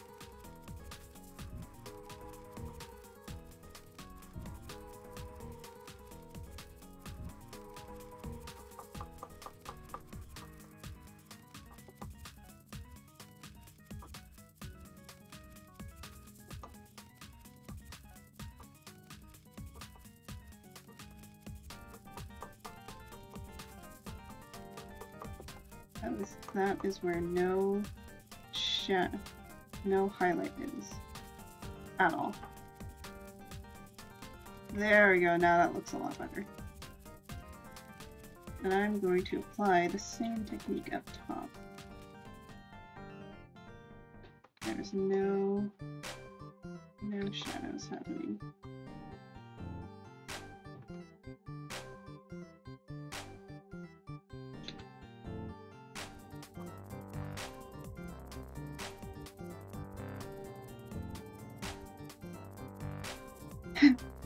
They're probably doing a giveaway for tickets because not a lot of people are going. That's what I'm betting. That's why AX is doing a giveaway. Okay, there we go. We are done. And this is the Bai magical wand. It's got crescent moons on it in order to symbolize that of the crescent, you know, the phases of the moon. It's got the colors. Even the crystals reflect the colors. Dude, I don't know why, but I kind of want this. It looks very nice. It looks like a very, very nice wand that I would love to club somebody with.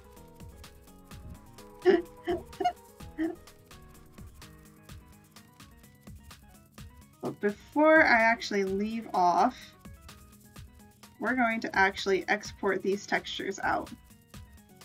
Not me. Don't worry, mod. You're not gonna get clubbed today.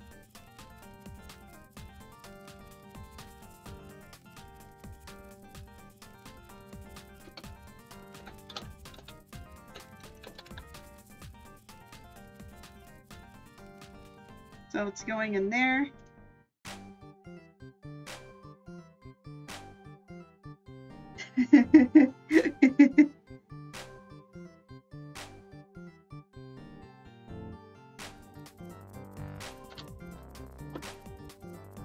There we go.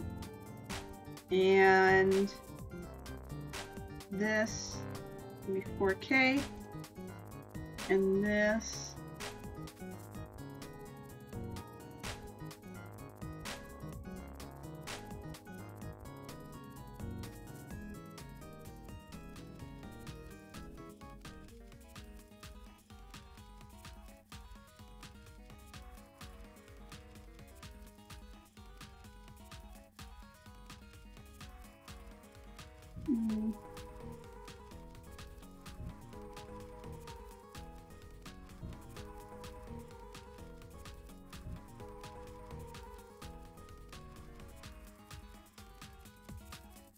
I'm trying to remember which one is what.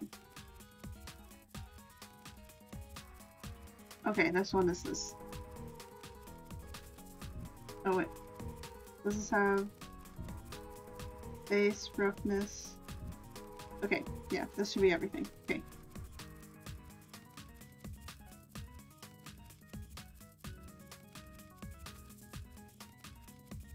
Now it takes a second to export it.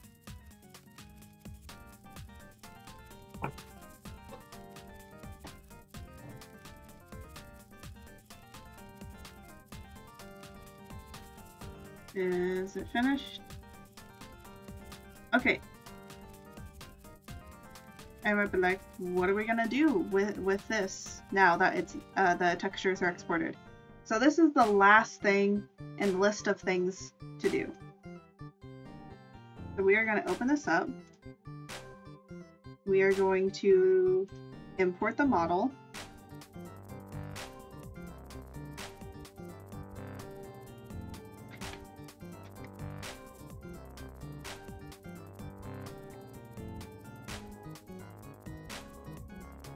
And we are basically going to go in here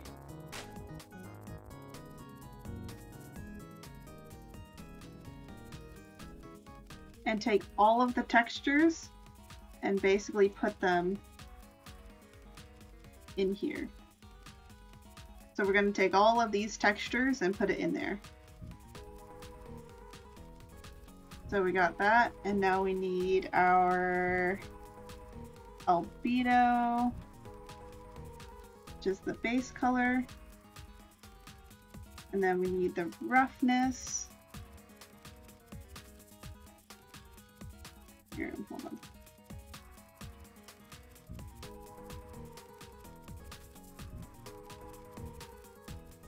We need the roughness, we need the metalness, we need inclusion and immersive. So this is the immersive map, and next we need the occlusion map, and I think it's R, G, and B. There we go. And then we need, next we need metal. So we need this. We need this. We need this. This. Occlusion. Immersive. Oh, we don't need the immersive. We need the occlusion though. Or no. This is G. This is B. Or is it B? B.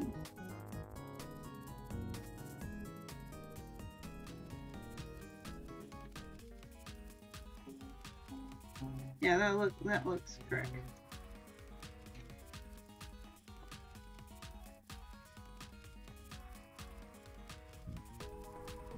Point 5. There we go. And then normal.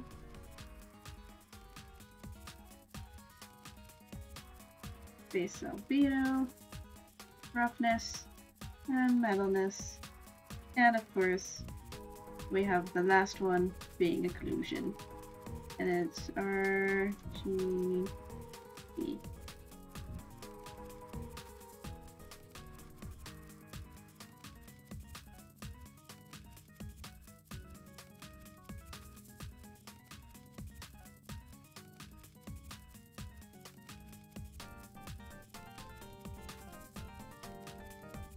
Yeah, that looks a lot more correct.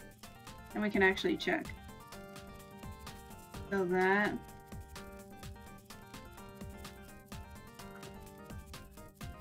here, let me make the the sky instead of to ambient sky to color. Yeah, this is a lot darker, so I'm betting that's she and then B.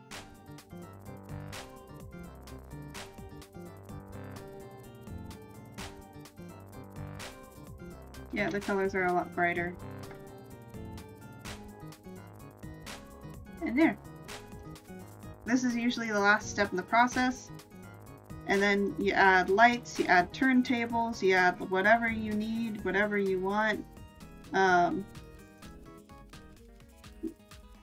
You add whatever you need, we can add whatever you want. You want to it. And yeah, so in here you take pictures, you can render it out, you can do a whole bunch of different stuff, and I will be doing that off stream. And if you would like to see the finished piece and everything, I will be rendering it out of this program in order to do that and get it all set up and ready for you guys to view. And yeah, so that'll be probably on Instagram and on Twitter. I will have a full video of it turning around and everything, so that then you guys can see it all from it turning around like this. So yeah, that's the first model already set and done. It took, I'm surprised I did it in 4 hours. And it's low poly. It's great. This has been like a great little tutorial for anybody that's needed it. And yeah, we did a whole entire model start to finish. Like, this is great.